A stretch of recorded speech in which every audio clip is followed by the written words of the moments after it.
Les grands débats de Sud Radio, 10h-13h, Jacques Cardoz.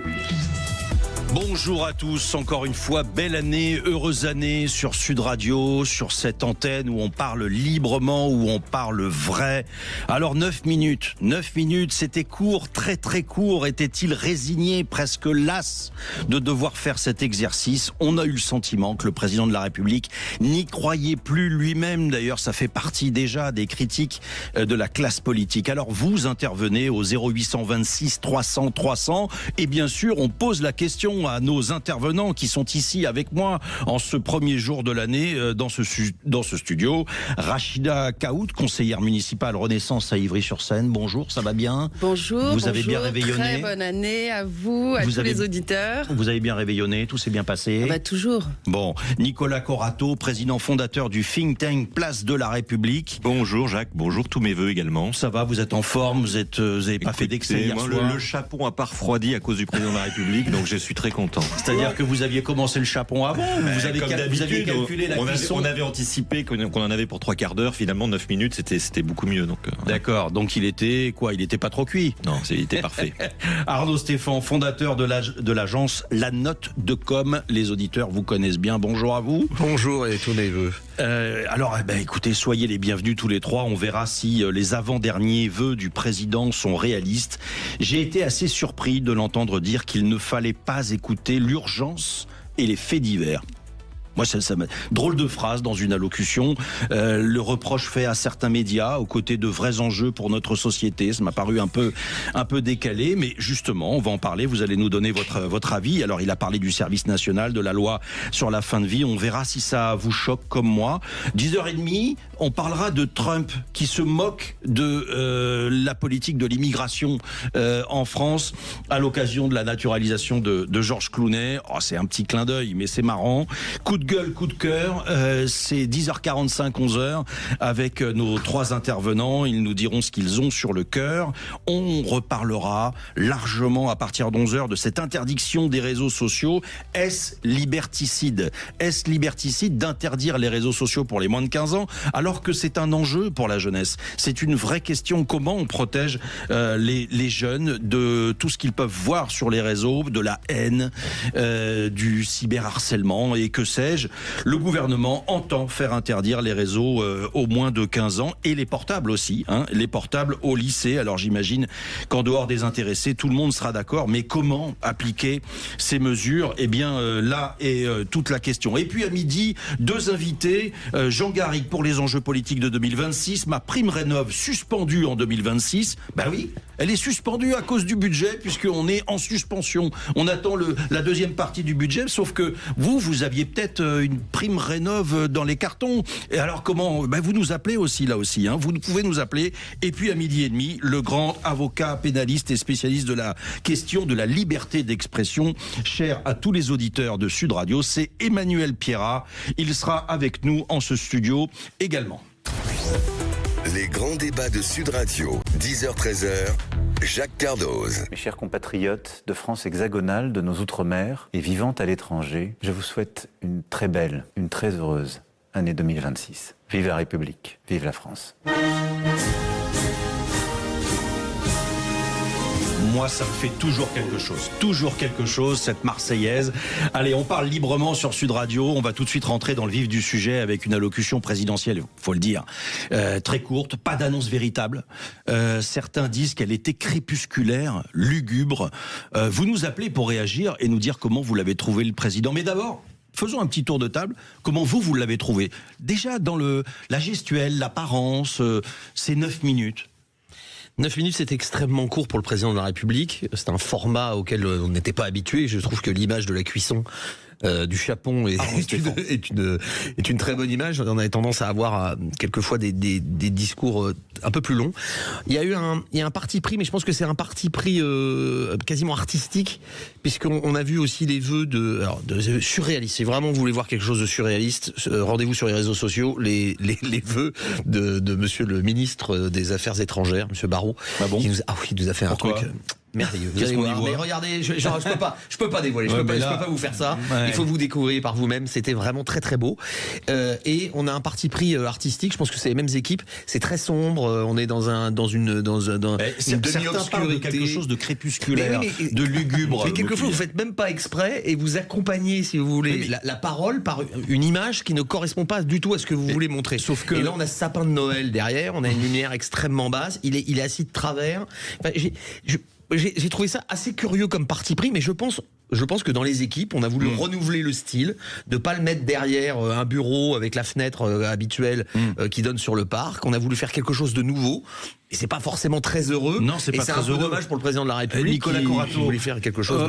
On a le sentiment, déjà, il a une voix assez posée, tranquille lorsqu'il fait des allocutions. Il y a un côté grave et en même temps, c'est normal. Il est président de la République. On n'est pas là pour rigoler. Mais bon, c'est vrai que ça a ajouté quand même un peu plus à ce côté crépusculaire. Oui, sur la forme, moi, effectivement, le mot que j'avais en tête, c'est le mot crépusculaire. C'est pas à vous que je vais dire que le cadrage, c'est quand même un métier et que qu'on est étonné quand même parce que c'est pas la première fois que l'Élysée tâtonne sur la manière de cadrer le président, les prises de vue. Enfin, chaque année, on a une expérience nouvelle qui est pas d'une réussite. Voilà. Donc, on s'étonne quand même que plus au niveau de l'État, on n'ait pas les compétences ou les capacités ou l'envie véritablement de poser une représentation visuelle, télévisuelle du président de la République qui soit à la hauteur d'un pays comme le nôtre qui a une expérience quand même en matière de réalisation qui est réelle.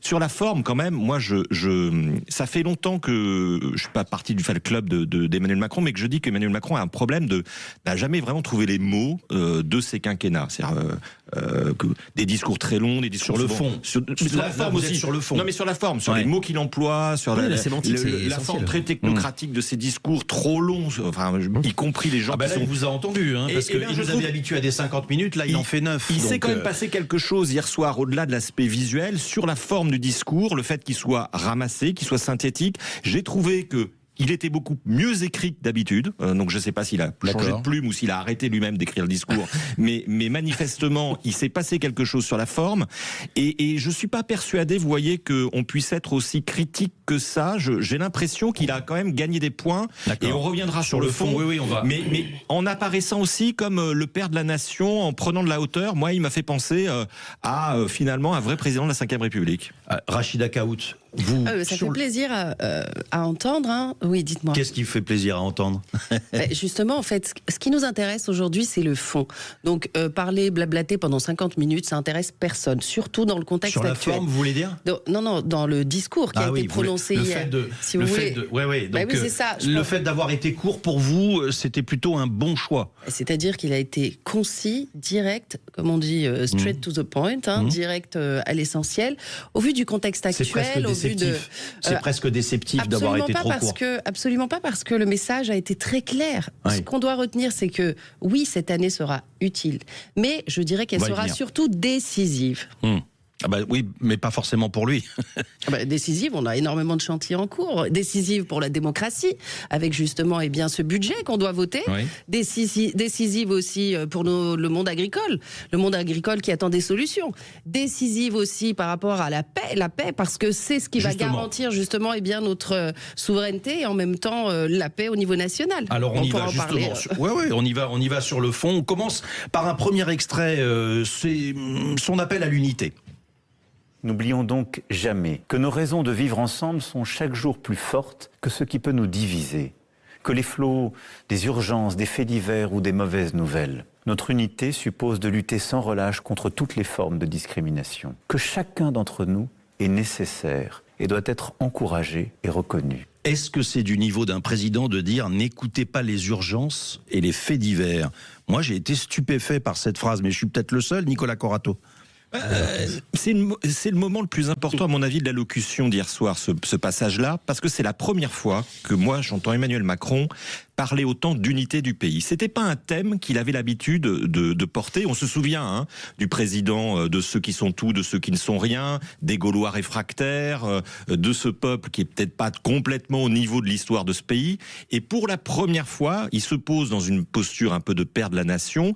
Et je pense, parce qu'effectivement, vous avez raison de dire que cette année est décisive, mais quelle année n'est pas décisive? Mais cette année peut être particulièrement. Et effectivement, il en appelle à l'unité. Et l'unité, c'est aussi, pour lui, peut-être, prendre un peu de recul recul, un peu de hauteur. Et à mon avis, quand il oppose cette unité et cette concorde civile nécessaire face au flux des faits divers, des urgences médiatiques, c'est aussi l'idée peut-être pour lui, et après tout on peut l'entendre, d'un appel à un débat public plus serein, plus responsable et plus intelligent peut-être. Arnaud Stéphan, est-ce que c'est pas un tacle au Rassemblement National ou un signal envoyé au Rassemblement National ou en tous les cas à la droite?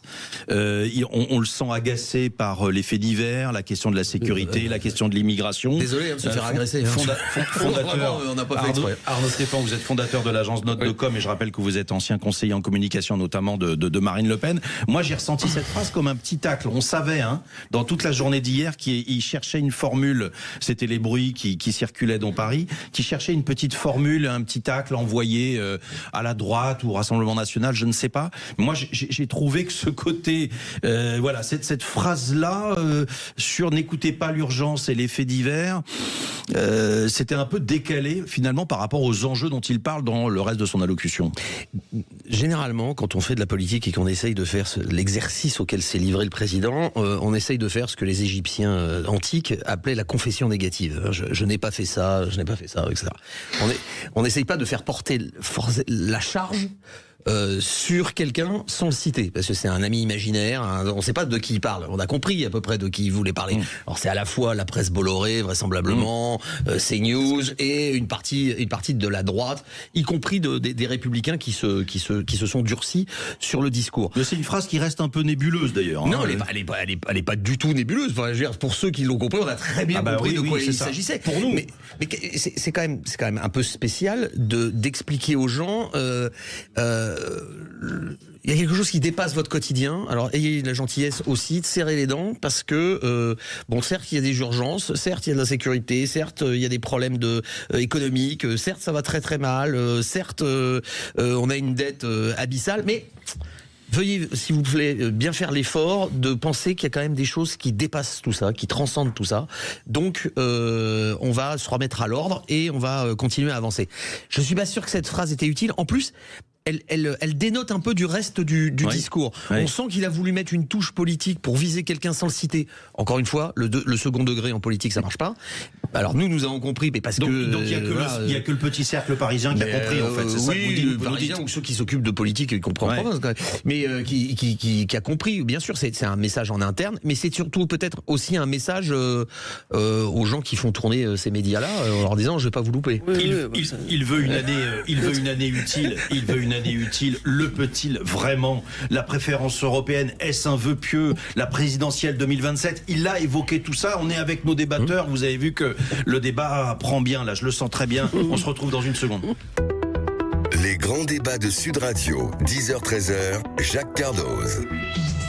On est avec Nicolas Corato, secrétaire général du groupe ADEF qui intervient dans les domaines de la dépendance, le santé, le logement. Vous avez aussi créé un think tank qui s'appelle Place de la République. Rachida Kaout est avec nous, élue à Ivry-sur-Seine, fondatrice du Haut Commissariat des Diasporas. Et Arnaud Stéphan, on l'a entendu, fondateur de l'agence Note de Com, ancien conseiller en communication notamment de Marine Le Pen. On parlait évidemment de ces phrases qui sont entendues à plusieurs degrés et on parlait de ce tacle d'une certaine façon à la presse Bolloré. C'est ce que vous nous dites, Arnaud Stéphan.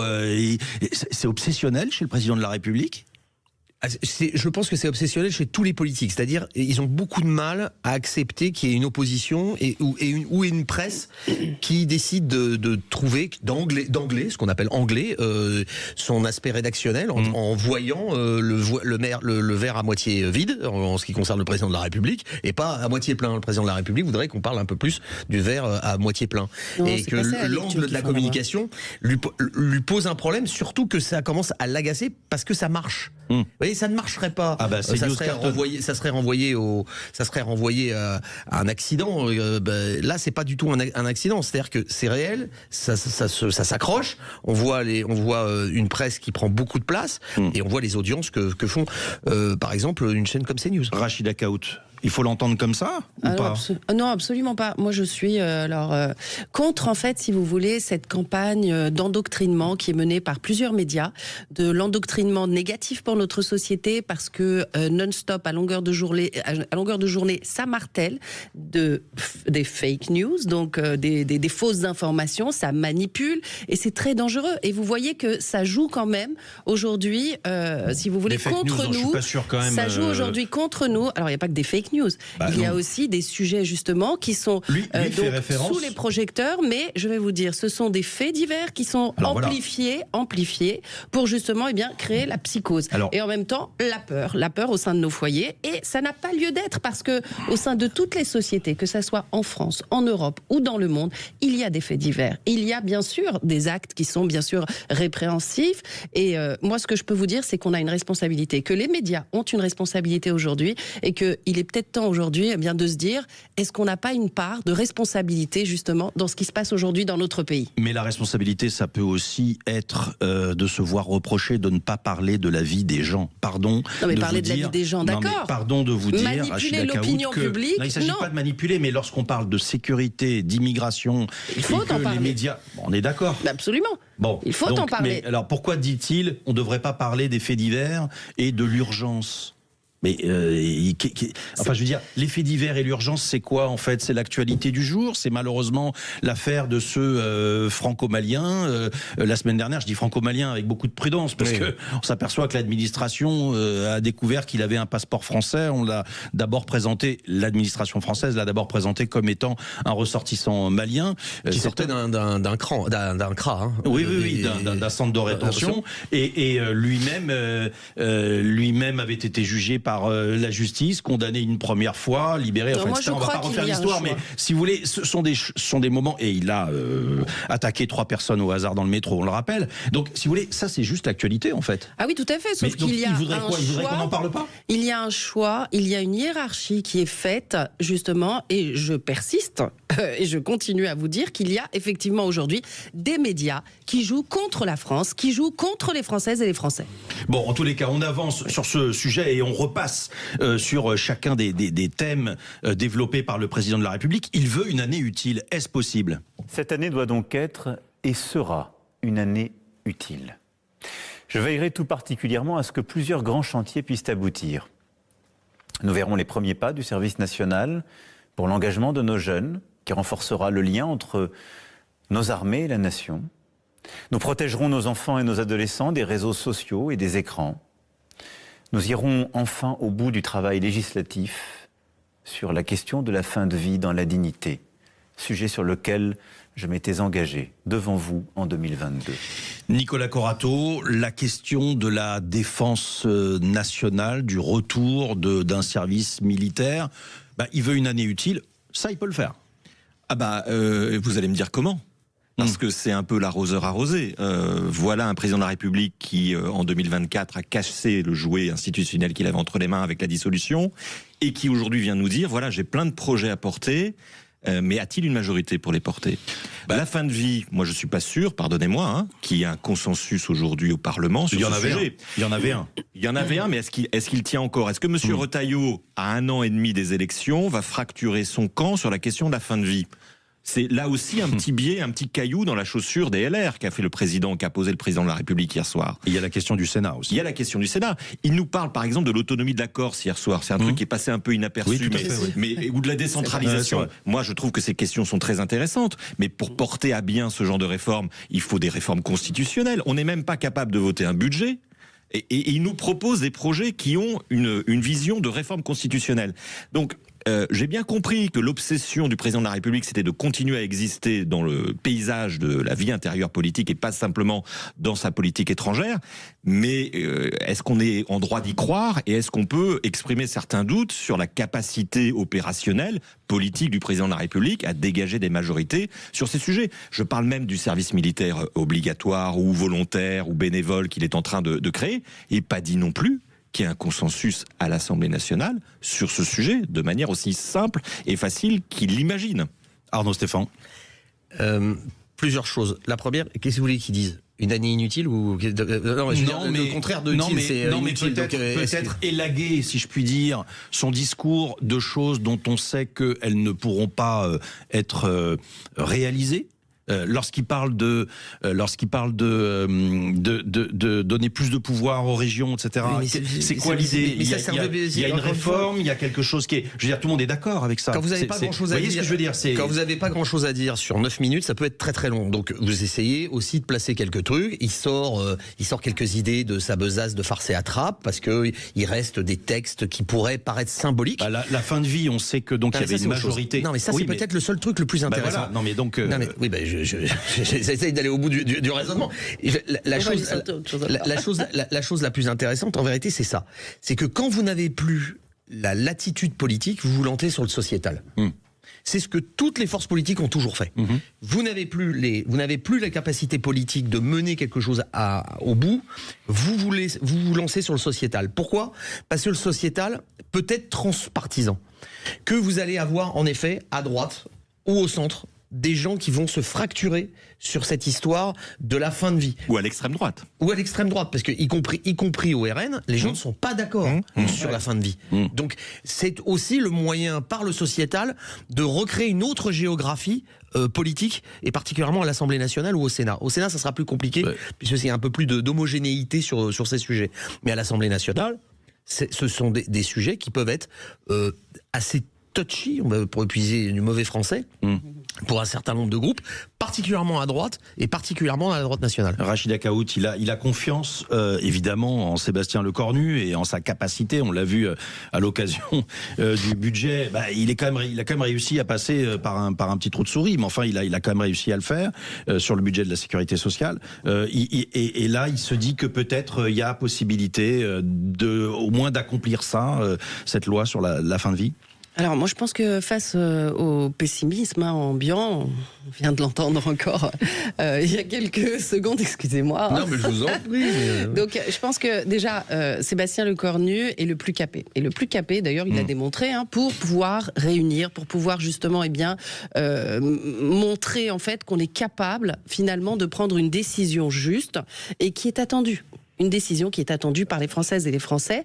Maintenant, effectivement, c'est un sujet qui clive, et moi la première, donc je ne sais même pas quoi encore en penser, parce que est-ce que la vie en fait n'a pas de prix? Est-ce que en fait on est finalement, c'est un sujet qui est très compliqué. Donc je pense que le débat va être justement très passionné, et j'ai hâte de voir en fait ce qui va ressortir au niveau de notre Assemblée. Alors il a parlé également de la présidentielle 2027. Moi je dois dire que je m'y attendais pas. Vous y attendiez vous?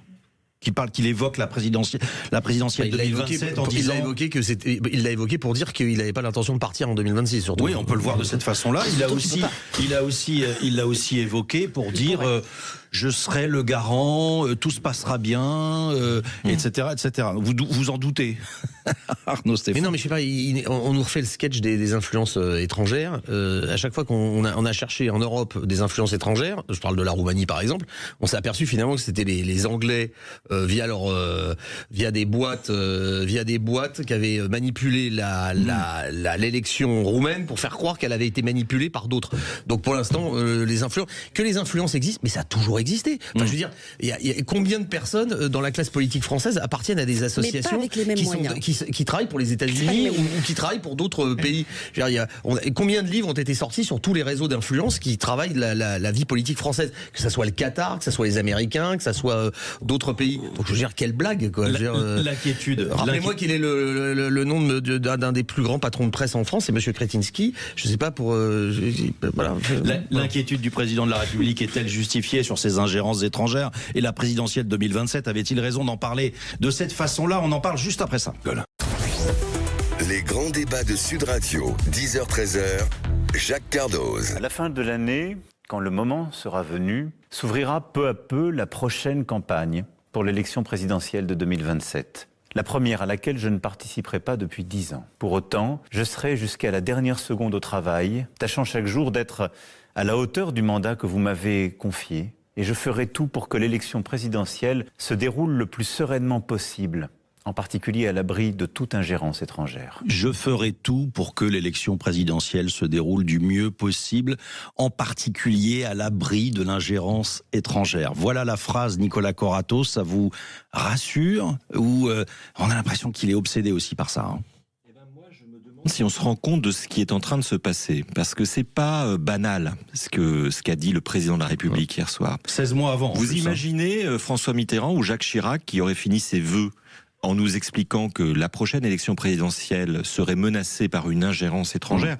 On voit bien que, alors on peut croire le président ou imaginer qu'il exagère, mais que le président de la République, chef de l'État, nous alerte, nous Français, sur le niveau de menace qui pèse, y compris sur notre démocratie, c'est inédit dans notre histoire contemporaine.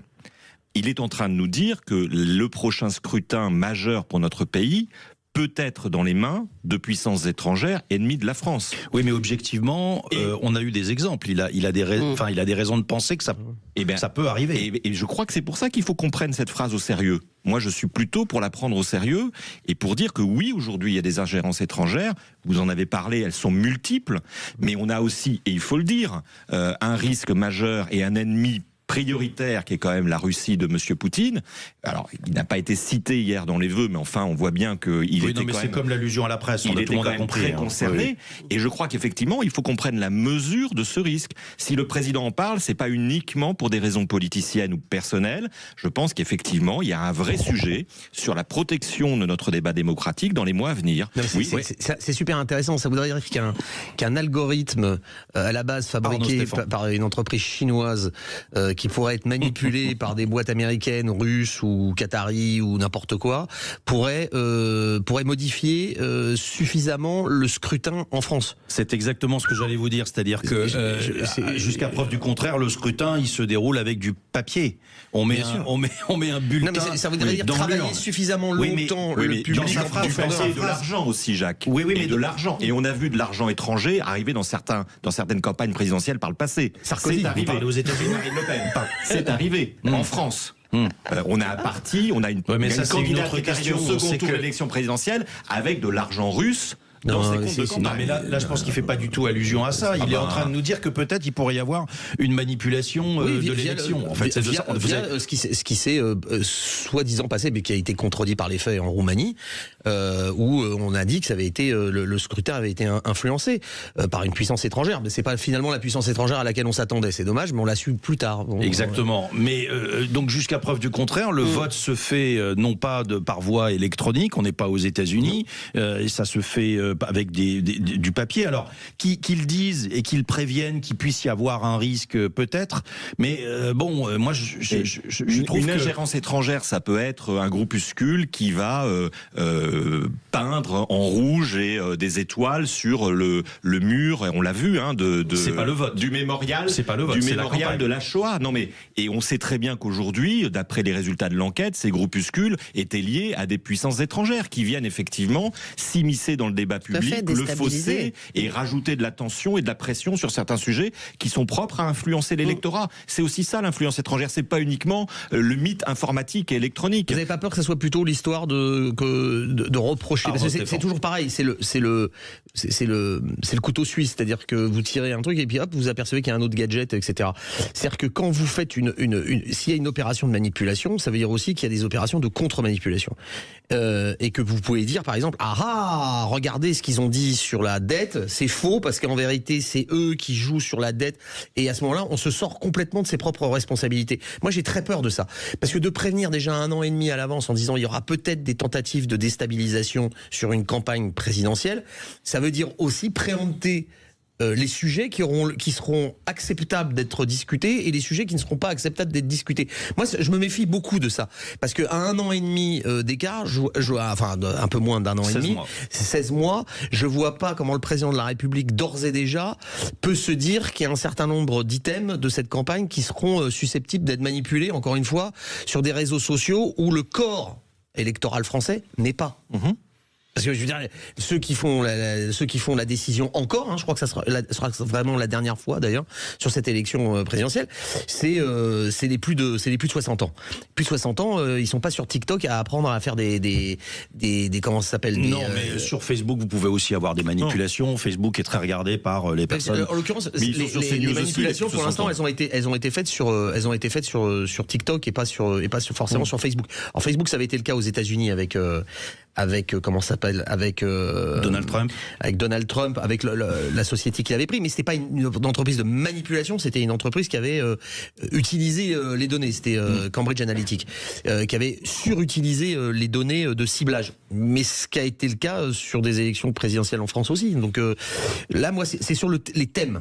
En réalité, c'est le président de la République a parlé des thèmes. C'est-à-dire que là aussi, est-ce qu'il y aura une police des thèmes ? Est-ce qu'il y aura des thèmes qu'on n'aura pas le droit, dont on n'aura pas le droit de parler parce qu'elles seraient susceptibles d'avoir été manipulées par une puissance étrangère ? La liberté d'expression, ça semble obséder le président de la République. Vous nous appelez au 0826 300 300. Rachida Kaout, il a raison. 16 mois avant d'être sur ce thème et sur le thème de un peu. Alors à la fois, il nous dit. Je serai là jusqu'au bout. Donc c'était aussi une façon de dire, voilà, si vous aviez quelques espoirs, non, je serai là jusqu'à la dernière seconde. Et moi, je trouve ça très bien. Je trouve ça très bien, je vais vous dire, parce que je pense que ça n'est pas... non, mais il a été élu, il y a 2 mandats, on respecte les institutions. Voilà, donc non, mais je vous dis ce que je pense. Donc voilà, mais alors sur ce point, je trouve que c'est très très bien. Après, sur les ingérences étrangères, soit il en dit trop, soit il en dit pas assez. Finalement, non ? De toute façon, Emmanuel Macron est un président en exercice, comme vous l'avez dit. Il a été élu démocratiquement. Aujourd'hui, c'est tout de même le garant de la stabilité aussi de notre nation. Et force est de constater qu'il y a effectivement des ingérences au niveau national. Alors ça touche plusieurs secteurs. Moi je vais vous parler d'un secteur précis en fait donc on a pu identifier. C'est notamment concernant les mosquées en France. Vous voyez, il y a plusieurs en fait influences étrangères. Allez-y. Ça se tire la moue entre justement les Turcs. Entre les Algériens, les Marocains, et je peux vous dire que c'est un réel danger. Alors qu'est-ce qu'on fait ? C'est-à-dire, c'est un réel danger. C'est un réel danger parce que quand vous avez en fait un pays qui impose, si vous voulez, sa vision de l'islam, mais effectivement que ça déstabilise en fait l'ordre national, effectivement que ça manipule les opinions. Vous savez que les musulmans sont manipulés. C'est pas des musulmans en fait, on va dire, qui ont appris l'islam en France. On leur donne l'information de ce qu'est l'islam, et c'est là où ça devient grave. Elle s'opère comment cette manipulation, ces ingérences ? Les prêches, vous savez, moi je suis allée déjà dans des mosquées, je me suis pas arraché les cheveux, mais je suis ressortie en me disant, mais comment on peut laisser, si vous voulez, des imams déverser en fait finalement ce qu'ils ont appris et qui ne sont, ce sont des informations qu'ils divulguent, si vous voulez, alors qu'elles ne sont absolument pas au sein même, en fait, si vous voulez, du Coran, donc le texte comme la Bible, en fait, qui est destiné aux musulmans de référence. Tout à fait. Alors, ce qu'on a proposé, nous, justement, c'est pourquoi ne pas travailler comme avait fait Napoléon en son temps pour la création d'un consistoire musulman pour les musulmans de France. Alors, je vais vous dire, ça c'est une... Ce sont les musulmans eux-mêmes qui ne sont pas d'accord. Tout le monde a essayé. Le président de la République, le président Nicolas Sarkozy avait également essayé. Oui, il y a eu des initiatives par le passé. Mais ça vient toujours une voix ou en tous les cas effectivement un consistoire qui regroupe. Mais l'échec vient du fait que, en fait, ça vient toujours par le haut. Il faut savoir qu'en fait, il faut identifier les acteurs terrain qui tiennent la route, qui sont justement, je veux pas dire compatibles parce que je déteste ça, mais en tout cas laïques et qui peuvent en fait avancer pour la construction d'un pays stable avec une diversité où tout le monde a, donc à sa place. Ça c'est hyper important, et je vais rajouter autre chose. Ça fait partie en fait, si vous voulez, de ces ingérences que nous combattons, et le président de la République l'a dit à juste titre. Oui, nous sommes en guerre contre les ingérences de pays étrangers. Oui. Nicolas Corato ? Oui, moi qui suis contre le déterminisme social de nature et de culture, je suis toujours assez gêné avec ces discours, parce que je pense que quand on est un citoyen, quand on est formé comme citoyen, on sait s'extraire de son milieu social, de sa religion, de son milieu culturel, pour faire acte de citoyenneté. Et que... on peut en discuter avec les sondeurs qui vous diront que c'est très compliqué de faire une étude sur le vote musulman, très compliqué de faire une étude sur le vote catholique. Moi, j'ai assisté à des homélies dans des églises où les curés nous disaient d'aller voter pour la primaire à droite, comme s'il n'y avait pas de catho de gauche. Bon, tout ça, on sait très bien qu'à chaque fois qu'on essaye d'influencer une religion pour aller voter, ça marche pas très bien, voire même ça se retourne contre celui qui a tenté. Donc je pense vraiment, il faut aussi faire confiance aux citoyens. On a des citoyens qui sont cultivés dans notre pays, il y a une culture politique historique très propre. Les Français sont très attachés au débat public et les Français sont des vrais citoyens. Et les Français ne sont pas uniquement des gens influençables qui pourraient, je dirais, glisser en fonction des ingérences étrangères. Moi, ce que je crains dans l'ingérence étrangère, c'est pas tant la manière dont ça influence le corps électoral, c'est la manière dont ça vient complètement oblitérer le débat public. Et effectivement, il faut faire attention à des actes, à des actions qui seraient menées sur notre territoire et qui n'auraient pour seul objectif que de changer complètement la donne politique dans ce pays. Mais là, si je puis me permettre, à chaque fois qu'il y a eu une ingérence, on a fini par le savoir, on a fini par débusquer, c'est-à-dire qu'il y a eu débunkage, on a pensé que c'était X, puis finalement c'était Y. On est dans un pays où l'information circule très bien. Je me souviens d'un second tour en 2002, souvenez-vous, où malheureusement, à partir d'un fait divers qui s'est avéré complètement faux, on a eu une influence. Rien à voir avec les réseaux sociaux, rien à voir avec les ingérences étrangères. C'est de la désinformation qui a servi politiquement à orienter le débat public. Alors, je vais vous dire une chose, Papivoise, si les réseaux sociaux avaient existé à ce moment-là, moi, je suis pas sûr que ça aurait tenu une semaine. Parce qu'on en a parlé pendant une semaine. En l'occurrence, avec les moyens de l'époque, ça a eu une influence sur l'élection présidentielle. C'est pour ça que le débat, je suis pas sûr que ce soit... Enfin, vous voyez, je veux dire il y a un problème avec les ingérences étrangères. Moi, je trouve que si on regarde... Je me souviens très bien de 2002, il y avait quand même pas mal de choses dans cette campagne qui étaient assez intéressantes. Bien sûr. 2002, en effet, on a mis Papivoise comme étant un élément déterminant. Moi, je pense pas que ça a été un élément déterminant. Ce qui a été surtout un élément déterminant, c'est la présence de 3 candidats de gauche qui ont et le fait que Jospin a fait une campagne cataclysmique avec c'est pas moi, c'est mon frère qui était trotskiste, alors que tout le monde savait qu'il était au PCI dans sa jeunesse. Bon, c'est pas grave, il a fait un gros mensonge. Il parle de Jacques Chirac en disant dépassé, vieilli, machin, etc. Il se fout de sa gueule. Puis derrière, il dit non, c'est pas moi. Il redit c'est pas moi. Peut-être aussi avec une gauche qui ne veut surtout pas parler sécurité. Il faut que je brise l'armure, je fende l'armure, etc. Il a fait une très mauvaise campagne. Mais je suis pas en train de dire que c'est ça et uniquement ça qui a déclenché la défaite de Lionel Jospin. Je dis simplement que ça peut se passer comme ça et que ça s'est déjà passé. Et qu'aujourd'hui, on sait que nous sommes fait une très bonne campagne. Aujourd'hui, nous sommes en conflit avec la puissance russe, qui est le premier risque que nous courons aujourd'hui en France. La première menace, c'est la menace russe. Et il faut dire les choses telles qu'elles sont. Nous avons des chances réelles, et c'est ce que nous a dit le président de la République hier soir, que la Russie, pas que la Russie, mais que la Russie principalement, s'immisce dans le processus électoral français. C'est un sujet qu'on doit regarder en face. Je pense que ce sont aujourd'hui la grande crainte du président de la République. C'est très personnel.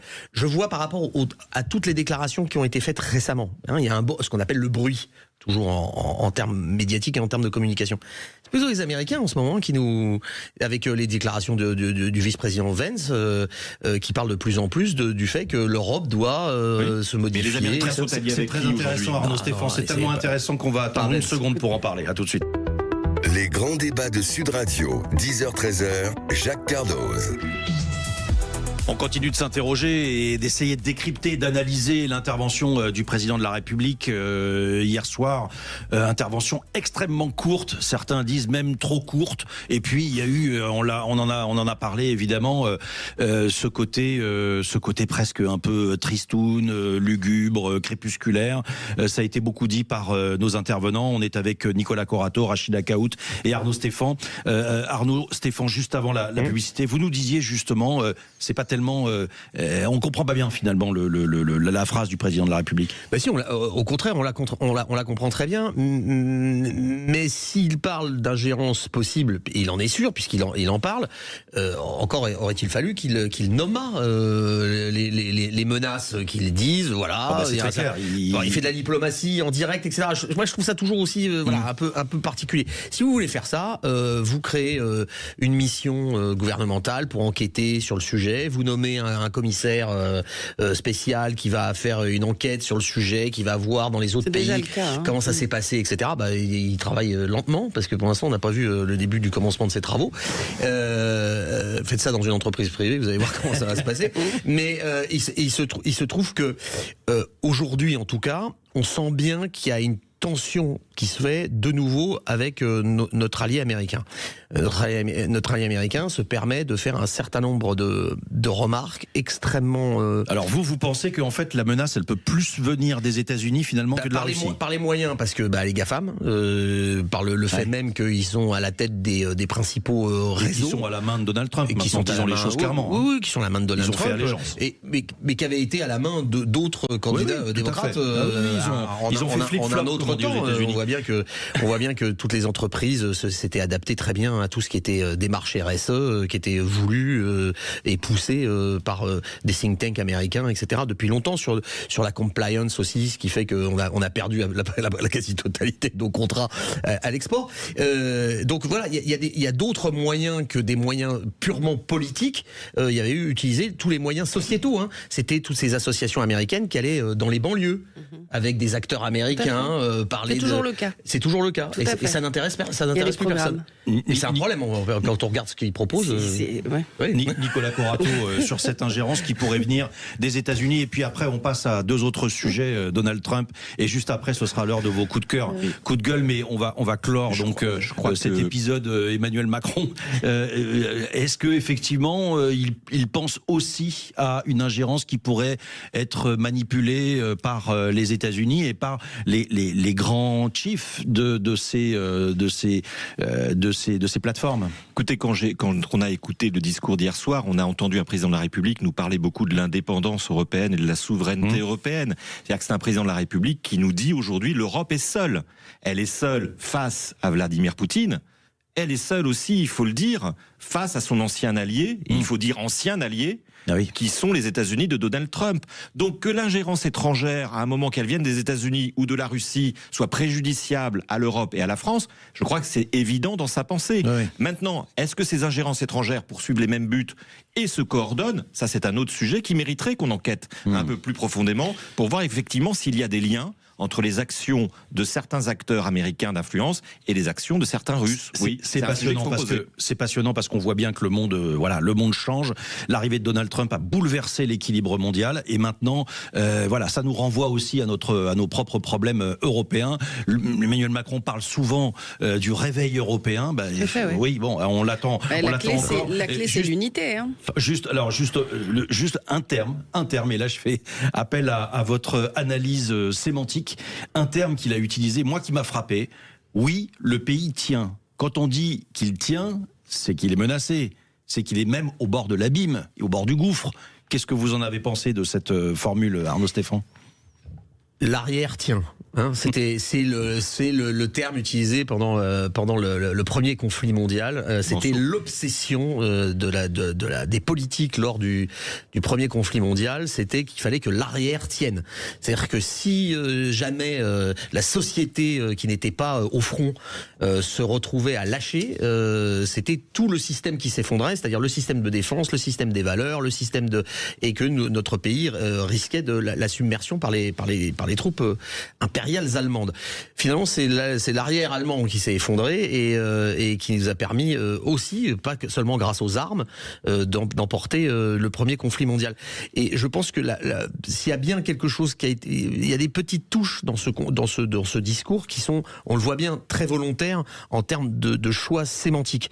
Quand il dit il faut tenir, il parle du système, il parle des institutions dont on voit qu'aujourd'hui elles sont très abîmées, en tout cas dans le fonctionnement par les débats n'aboutissent pas sur le budget, par exemple, mais d'autres débats sur une société française dont on voit qu'elle est, et c'est pas mon fait, c'était l'ancien ministre de l'Intérieur, feu, l'ancien maire de Lyon, son nom m'échappe. Pardon ? Gérard Collomb, qui expliquait qu'on allait se retrouver non plus l'un à côté de l'autre, mais face à face. Mais face à face. Et puis tenir aussi, parce qu'il parle de lui un petit peu. Il dit tenir, quand il parle des institutions, il parle aussi de lui, c'est-à-dire qu'on ne le forcera pas à quitter son poste de l'Élysée. Allez, on parle maintenant du président américain. Vous vouliez réagir, un dernier mot, Rachida Kaout, peut-être sur le président. Oui, ce qui est très important, c'est de dire aussi que les Françaises et les Français, la France essentielle, c'est grâce à elle qu'on tient. C'est grâce, en fait, justement, aujourd'hui, je tiens à rapporter ce terme, vous, la France tient comme si on était au bord de l'abîme. Enfin, lui-même renvoie l'image, finalement, d'un pays fragile. Je trouve que pas du tout. Le président de la République est en train de dire qu'en fait, la France tient grâce, justement, à toutes ces personnes qui sont sur le terrain tous les jours, à tous ces policiers, à tous ces gendarmes, à tous ces agriculteurs, à toutes ces infirmières. J'aurais pas utilisé la France tient, moi, comme terme. Justement, elle tient. Et elle tiendra. Enfin, elle tient. On est quand même une puissance mondiale. On est encore dans les... C'est justement ce qui prouve que nous sommes un pays, justement, en capacité de tenir et de relever, justement, toutes les difficultés pour les transformer en positif. Et il faut retenir que 2026 sera justement l'année décisive, comme je vous l'ai dit en préambule. Sans doute. À n'en pas douter, l'année 2026 sera décisive et sur beaucoup de sujets. Alors, on passe à cette information qui est tombée. Alors oui, je sais, vous allez me dire, c'est un peu anecdotique, mais ça fait appel aussi à ce dont on parlait, à l'équilibre mondial à l'instant. Donald Trump se moque des Clooney. Vous savez, George Clooney et son épouse, qui sont naturalisés, et de la gestion désastreuse. Ce sont ces mots-là, ce sont les mots du président américain, et de la gestion désastreuse de l'immigration en France. Ça montre encore une fois ce que vous disiez à l'instant, Nicolas Corato, c'est que on n'a plus seulement un ennemi entre guillemets à l'est, mais aussi peut-être à l'ouest. En tous les cas, les choses changent. Notre allié américain, il n'épargne pas le président français sur la gestion de l'immigration. Alors il dit, bonne nouvelle, George et Amal Clooney, deux des pires pronostiqueurs politiques de tous les temps, sont officiellement devenus citoyens français. Voilà, il a écrit ça évidemment sur son propre réseau Truth Social, parce que comme ça lui rapporte un petit peu d'argent. Est-ce qu'il a essayé de je sais pas là. Voilà, alors il est coutumier des attaques évidemment incendiaires contre ses opposants politiques. Les Clooney, ils sont évidemment démocrates, ça c'est certain. Et il poursuit. Malheureusement, la France est actuellement confrontée à un grave problème de criminalité en raison de sa gestion absolument désastreuse de l'immigration, comme celle qu'on a eue sous Joe Biden l'endormi, puisque Joe Biden, il est toujours affublé du même... Sleepy Joe. Sleepy Joe, exactement. Et pour le président américain, l'acteur George Clooney s'est fait plus connaître par la politique que par ses rares films totalement médiocres. Alors là, bon, il est gentil. Il est gentil, Donald Trump, mais moi j'adore George Clooney au cinéma. Il y a eu plein de films absolument formidables. Voilà, en tous les cas, Donald Trump, qu'est-ce que ça vous inspire, cette réaction ? On va dire que, son poste, effectivement, en fait, c'est plus politique et rhétorique. Moi, je dirais qu'en fait, c'est pour conforter justement son électorat qui répond à deux urgences, l'insécurité et l'immigration. Sauf que on ne peut pas comparer les États-Unis avec la France. Bien sûr. Peut-être dire deux choses. D'abord, c'est très intéressant que le président de la République, le président des États-Unis, donne des leçons sur les sécurités et l'immigration à la France. Je dis pas que la France n'a pas de problème d'insécurité et d'immigration, mais quand on voit le taux de criminalité aux États-Unis, malgré la peine de mort, malgré un droit pénal très répressif, en revanche, on peut se poser des questions. Et sur l'immigration, pardon de le dire, mais quand on voit le nombre de sans-papiers qui travaillent aux États-Unis et qui intègrent la société américaine sans aucune protection sociale et sans aucun droit du travail, on peut aussi se poser des questions. Moi, je vais vous dire, l'affaire George Clooney, parce que c'est quand même une affaire intéressante, elle rappelle le passé du macartisme. Moi, je me souviens, et on a tous en tête, par exemple, l'exil de Charlie Chaplin, qui quitte les États-Unis au moment du macartisme pour aller se réfugier en Suisse. Le père de Jodassin, accusé de supposée proximité avec on a aujourd'hui des artistes majeurs, parce que quoi que dise Donald Trump, George Clooney est un acteur majeur, faut arrêter de raconter n'importe quoi. Mais ça devrait l'interroger et interroger les Américains que des acteurs majeurs, des gens de la culture, soient obligés de quitter leur territoire pour aller se réfugier ailleurs. Rappelez-vous, en tous les cas, ça a dû le heurter. parce que je pense que Donald Trump n'aurait pas fait ce tweet, si vous voulez, s'il n'avait pas été un peu heurté par cette naturalisation. Ça signifie quelque chose quand même. L'un des meilleurs acteurs américains. Il fut. Toujours. Attendez, on parle de clown. Il s'agit d'une naturalisation en plus en France, après les accusations et les discours de J.D. Vance sur l'Europe, etc. Enfin, je veux dire, tout ça s'inscrit quand même dans ce contexte-là. Bien sûr. C'est pour ça que je ne pense pas que ce soit un acteur médiocre. Brother, Where Are You, déjà, pour moi, c'est un summum du cinéma. J'ai adoré ce film. Voilà, bref. Donc, et il fait beaucoup pour que le film soit vraiment excellent. Donc, mais il faut faire toujours très attention. Le rôle politique de l'acteur, etc. Je sais qu'aux États-Unis, on se déclare beaucoup en termes politiques, mais parce que la politique était très différente aux États-Unis pendant très longtemps. Je rappelle juste, vous avez parlé du macartisme. Si le grand réalisateur dont le nom m'échappe à l'instant, qui avait fait À l'Est d'Éden, n'avait pas balancé tous ses copains, Kazan n'avait pas balancé tous ses copains en commission d'enquête, peut-être qu'il y aurait peut-être eu moins de gens qui seraient partis. Faut pas oublier que c'est Monsieur Kazan qui s'est faut pas oublier le rôle de McCarthy. Oui, mais McCarthy, il y a une commission qui juge les comédiens. Ça n'a pas duré très longtemps, et McCarthy a très mal fini sa vie, si vous vous souvenez bien. Il était alcoolique au dernier degré, etc. Et il a été lâché par tous ses amis. Donc on l'a utilisé pour la commission des menées anti-américaines. Et puis on l'a fait de la prospective sur ce qu'allait faire Donald Trump. Et après on l'a lâché. Non mais Donald Trump, il peut pas se représenter, ça vous a pas échappé. Donc je pense qu'il prépare aussi l'avenir. Mais ce qui est intéressant là-dedans, c'est que depuis longtemps, mais ça c'est une constante dans la politique américaine. Je connais assez bien les États-Unis. Il y a une constante dans la politique américaine, c'est que quand vous avez un truc à dire, le mieux c'est de critiquer la France, que ça soit chez les démocrates et que ça soit chez les républicains. C'est quand même le seul allié dont nous avons payé entièrement l'indépendance, parce qu'il faut pas oublier, il y avait plus de soldats français à la bataille de Yorktown qu'il y avait de soldats américains, faut jamais oublier, et que curieusement, il parle de Lafayette, qui était certes un garçon intéressant, mais qui était secondaire en termes militaires, parce que c'est plutôt le maréchal Rochambeau, mais c'est pas grave, mais on parle plus souvent on a joué un petit rôle dans la Constitution aussi.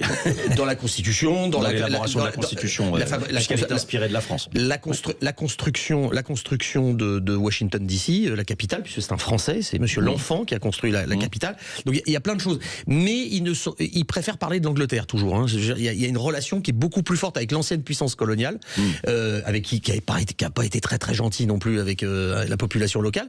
Mais curieusement, quand ils ont envie de critiquer quelque chose avec l'Europe, ils choisissent la France. Systématiquement. Mais toujours, ça a toujours été comme ça. Il y a une vision dans les séries télé, il y a un soft power anti-français extrêmement puissant aux États-Unis, que ce soit dans les films, les séries télé, les publicités, n'importe quoi, les sketchs, etc.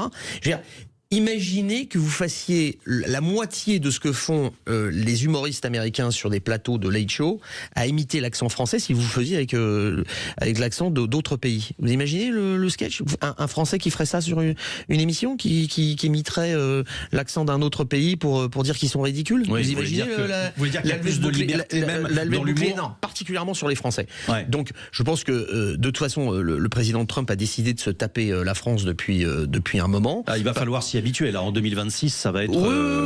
Il va pas lâcher l'affaire. Non, non, il lâchera pas l'affaire. Il n'aime pas beaucoup Emmanuel Macron. Il a alors qu'il y a eu une bromance. Alors qu'il y a eu une bromance durant le premier mandat de Donald Trump. Ils étaient assez. Oui, mais ils s'entendaient bien. Non, ils s'entendent très très bien. On parlait tout à l'heure de manipulation de l'information. Je vais vous donner un cas précis. J'étais sur le voyage présidentiel avec Emmanuel Macron quand on est parti au mois de septembre à New York. Tout à fait.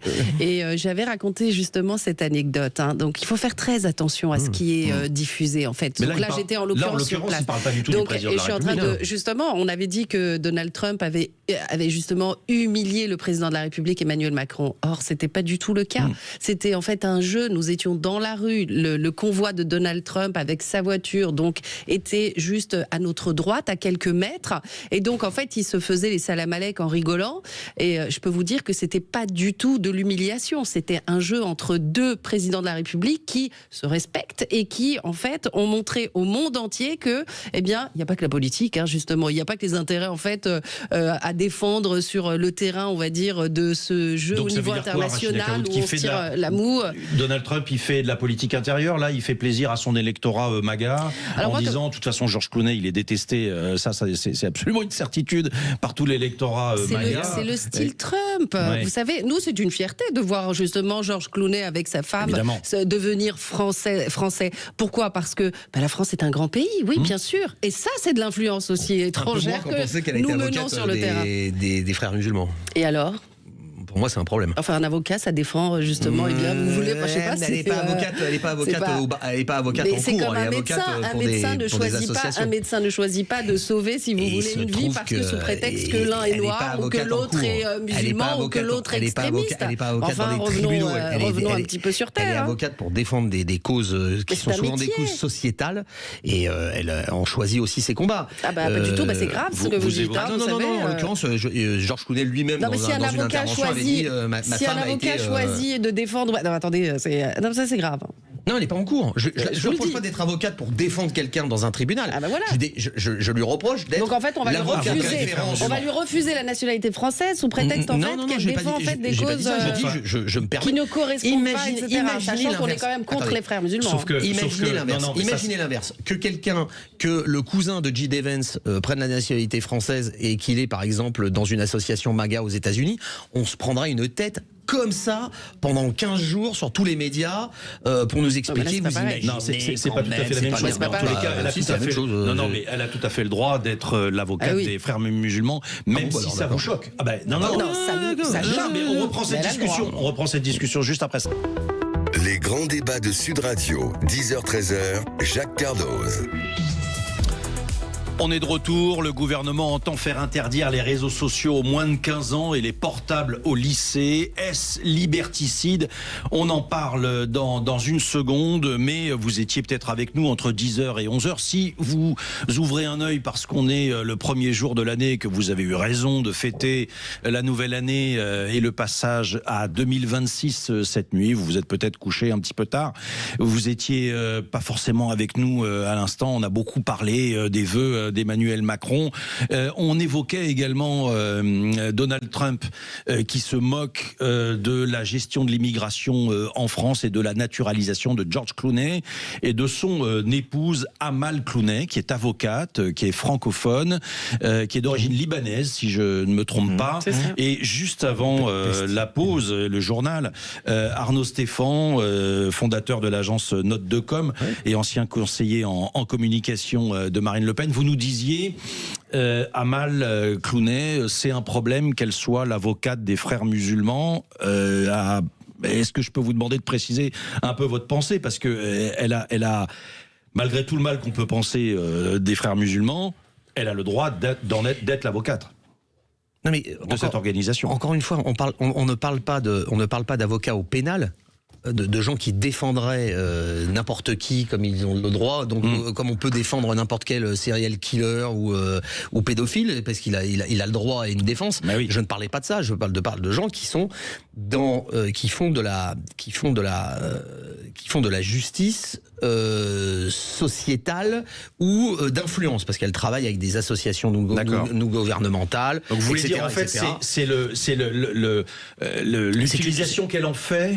Ce qui vous choque, c'est le fait d'être avocate et d'en faire presque un business, mais aussi une influence surtout, une influence culturelle. Je note simplement que si ça avait été l'inverse, c'est-à-dire que si la même structure s'était retrouvée avec le cousin ou le demi-frère de Monsieur Vance, on nous aurait mis une tête au carré pendant 15 jours. Ça aurait fait un numéro spécial à Quotidien, on aurait eu la totale avec sur la totale des images, Libération aurait fait un truc en disant au QTF pour l'interrogation, etc. Je veux dire, on aurait eu la totale. Je note que là, il y a le côté sympathique, le côté glamour des trucs. À la limite, qu'ils soient en France, ils y habitent, ils ont une propriété, leurs enfants sont scolarisés ici. Sauf qu'il faut faire attention à ne pas faire à Madame Clooney un faux procès sans preuve. Rien n'indique. j'ai relu ce que vos confrères avaient écrit depuis cette fameuse vidéo. Rien n'indique que Madame Clooney ait été l'avocate d'organisations liées aux frères musulmans. Madame Clooney est une avocate très reconnue dans la lutte pour les droits de l'homme partout dans le monde et notamment au Moyen-Orient. Il se trouve qu'elle a été l'avocate d'un journaliste égyptien qui avait été emprisonné par Monsieur Sisi, par le régime de Monsieur Sisi, qui menait une répression contre Monsieur Morsi et les frères musulmans, que ce journaliste avait enquêté sur cette répression et qu'il avait fini effectivement dans les geôles égyptiennes, et qu'en tant qu'avocat des droits de l'homme, elle avait défendu ce journaliste. Moi, je pense que c'est important que les avocates continuent de défendre des journalistes partout dans le monde, et quelles que soient les enquêtes qu'ils mènent. Donc je pense qu'il faut faire attention aussi au procès qu'on lance vers des personnalités. C'est facile de décrédibiliser Madame Clooney et donc son mari pour leur reprocher d'avoir quitté le territoire américain et d'être venu se faire naturaliser en France. Mais moi, je ne suis pas sûr qu'on puisse lui faire ce procès de manière aussi objective que ça. Voilà, c'est dit, Nicolas Corato. Merci de la précision. Donc en fait, elle est avocate des droits de l'homme et bon, elle était intervenue. Alors tout était parti effectivement d'une vidéo de George Clooney lui-même, d'où votre réaction tout à l'heure. Mais là, en l'occurrence, si elle défend un Égyptien qui tente de débusquer des informations sur le régime d'El Sisi, c'est tout à son honneur. On va faire un autre truc. Il y a un truc qui est merveilleux aujourd'hui, c'est qu'on est tous son propre média. Donc cet après-midi, on regardera sur les réseaux sociaux ce qui se dit. Par exemple, mes publications, vous pouvez les suivre sur les combats que mène Madame Clooney au niveau international. Non, mais ça m'intéresse parce que j'ai jamais regardé dans le plus grand détail, effectivement. Et donc on regardera ça.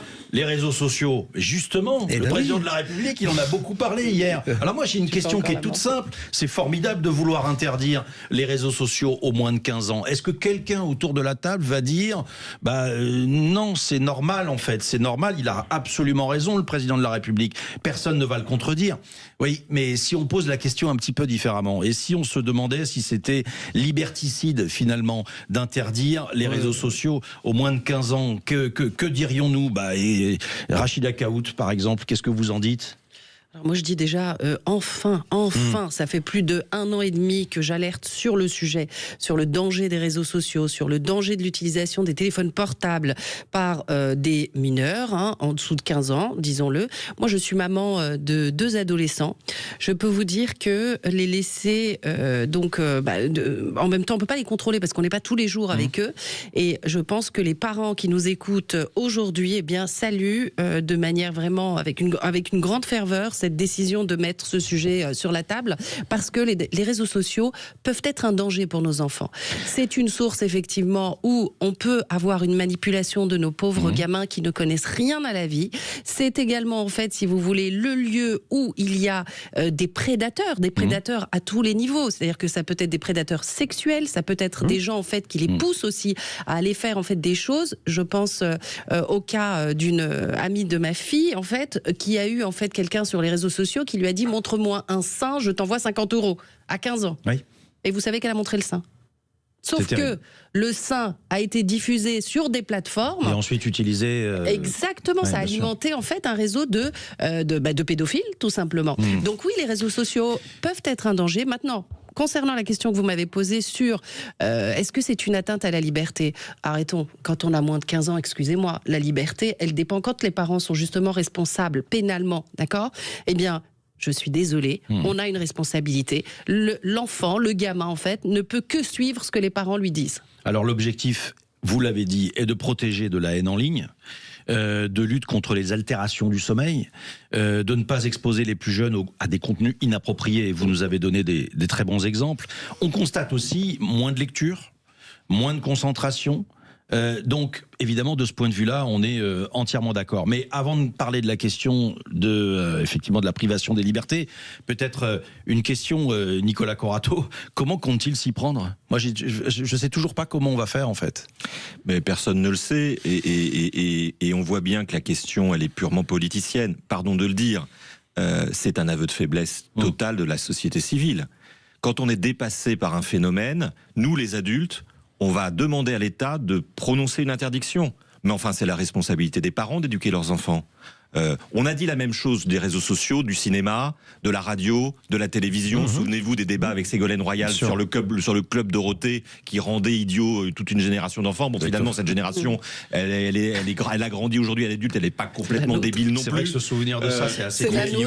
Mais finalement, ce qu'on entend avec les réseaux sociaux, oui, c'est beaucoup plus performant, beaucoup plus intrusif, mais enfin, ça appartient à la responsabilité des citoyens, des familles, des parents. C'est pas à l'État de se substituer aux parents pour éduquer leurs gamins. Il y a un moment où nous, en tant que citoyens, moi, je n'accepte pas de transférer à l'État une partie de la liberté de mes enfants sous prétexte que les adultes ont démissionné devant leurs responsabilités. Il faut aussi qu'on se ressaisisse. Alors justement, on va écouter Fabrice Epelboin. Il est enseignant à Sciences Po et spécialiste des réseaux sociaux. Lui dit que l'idée part d'une bonne intention, mais qu'elle pourrait avoir des conséquences néfastes pour tous les Français. Alors, on va l'écouter dans une seconde dès qu'on aura retrouvé le son, mais surtout, ce qu'il dit, c'est que c'est une façon de nous épier, c'est une façon de tout savoir, et que c'est d'une certaine façon, pour le gouvernement aussi une façon de contrôler. Ça va peut-être un peu loin comme raisonnement, Arnaud Stéphan.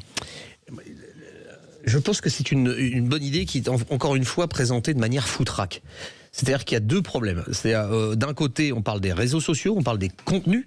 Et je pense qu'il y aurait peut-être des moyens pour bloquer des contenus. Je pense que c'est pas un problème. Moi, je pense que c'est un problème, justement. Je sais pas comment on fait. Les problèmes sur il y a des groupes. Enfin, c'est très compliqué parce qu'en plus, on ne sait pas de quels réseaux sociaux on parle. Si c'est Snapchat qui est devenu aussi un vrai problème.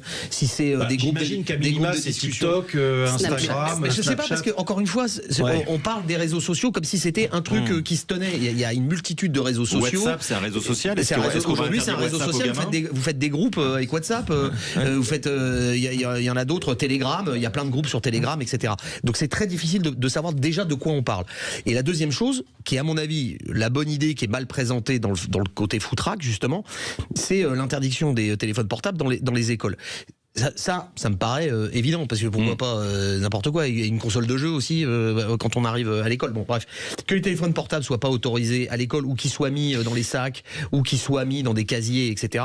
Ça je comprends totalement, les enfants n'ont pas à avoir, les adolescents notamment, avoir leur téléphone portable avec eux en classe. Mais sur ce point, ça marche déjà en maternelle, évidemment, et au collège. Non, mais je le dis avec du sourire, évidemment. Non, oui, alors attention, les enfants ont des téléphones portables. Attention, quand je dis ça marche très bien, quand on écoute les syndicats d'enseignants, ils disent attention, on n'a pas les moyens de le faire partout. Donc il y aura aussi cette problématique. Mais bon, c'est pas tout à fait la même dimension. Vous avez raison de le préciser.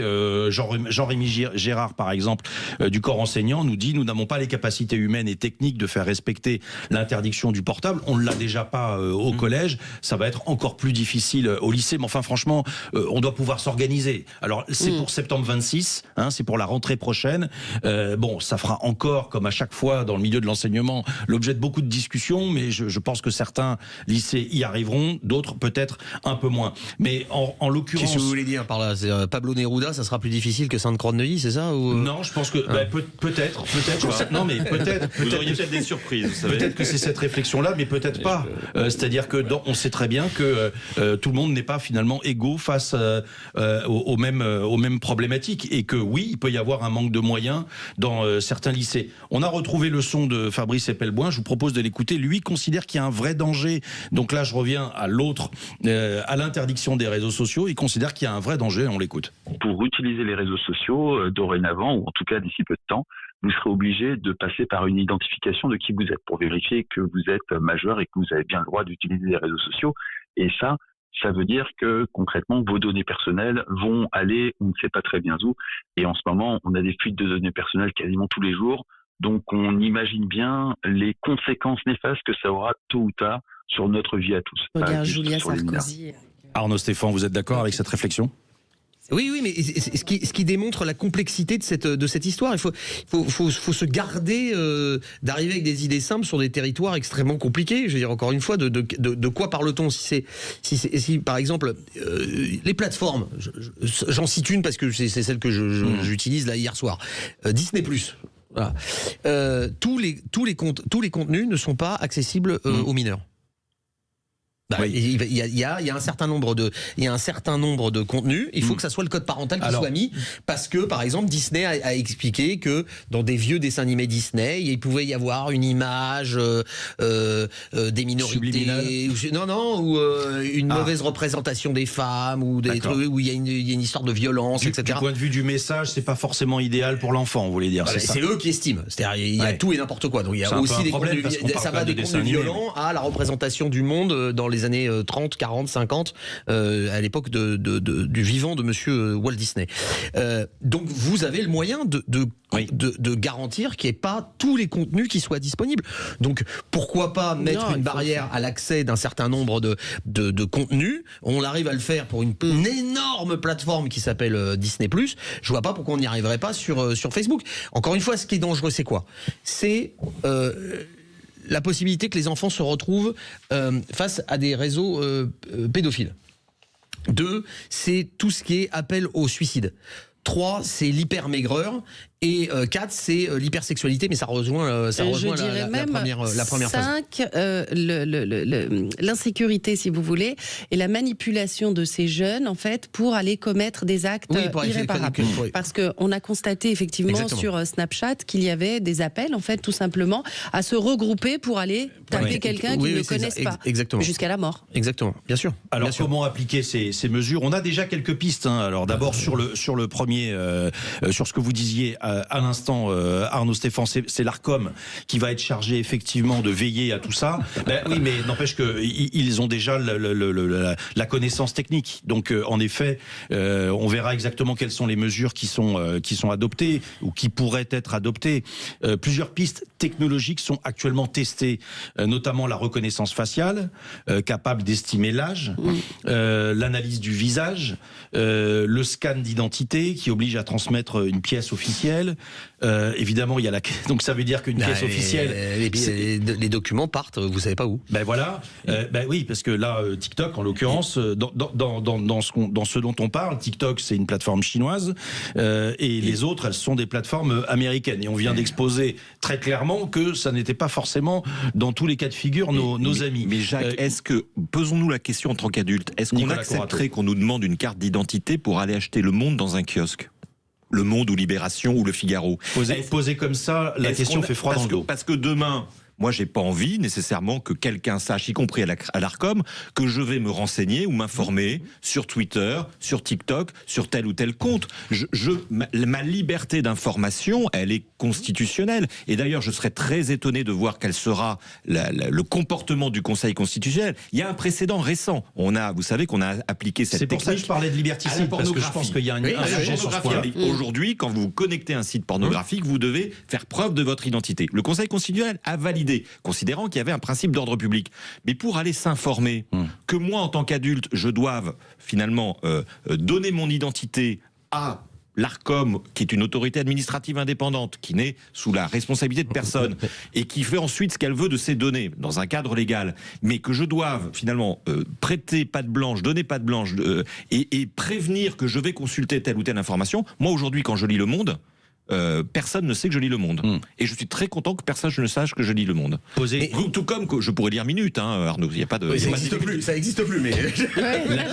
La question posée sous cette forme fait froid dans le dos. Non, moi je donne pas mon passeport et ma carte d'identité lorsque je vais acheter Le Monde, même si aujourd'hui c'est tout en digital. Mais c'est une vraie question. On en parle dans une seconde. Jacques Cardoz. Ah, ça c'est sûr. Moi, lorsque j'achète Le Monde ou Le Parisien ou Le Figaro, plus exactement, j'ai pas du tout envie de donner ma carte d'identité, mon passeport. Je donne toutes mes informations au journal.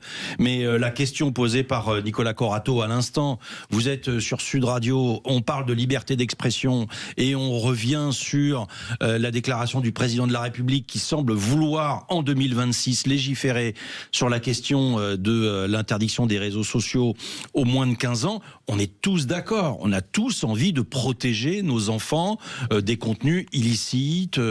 Rachida Lakaout, évidemment, à l'instant, nous racontait quelques exemples très concrets. On n'a évidemment absolument pas envie qu'une gamine de 12 ans montre son sein parce que quelqu'un le lui a demandé, que ça lui a rapporté 50 € et qu'elle va le regretter toute sa vie parce que toute sa vie, cette image, elle n'arrivera pas à l'effacer.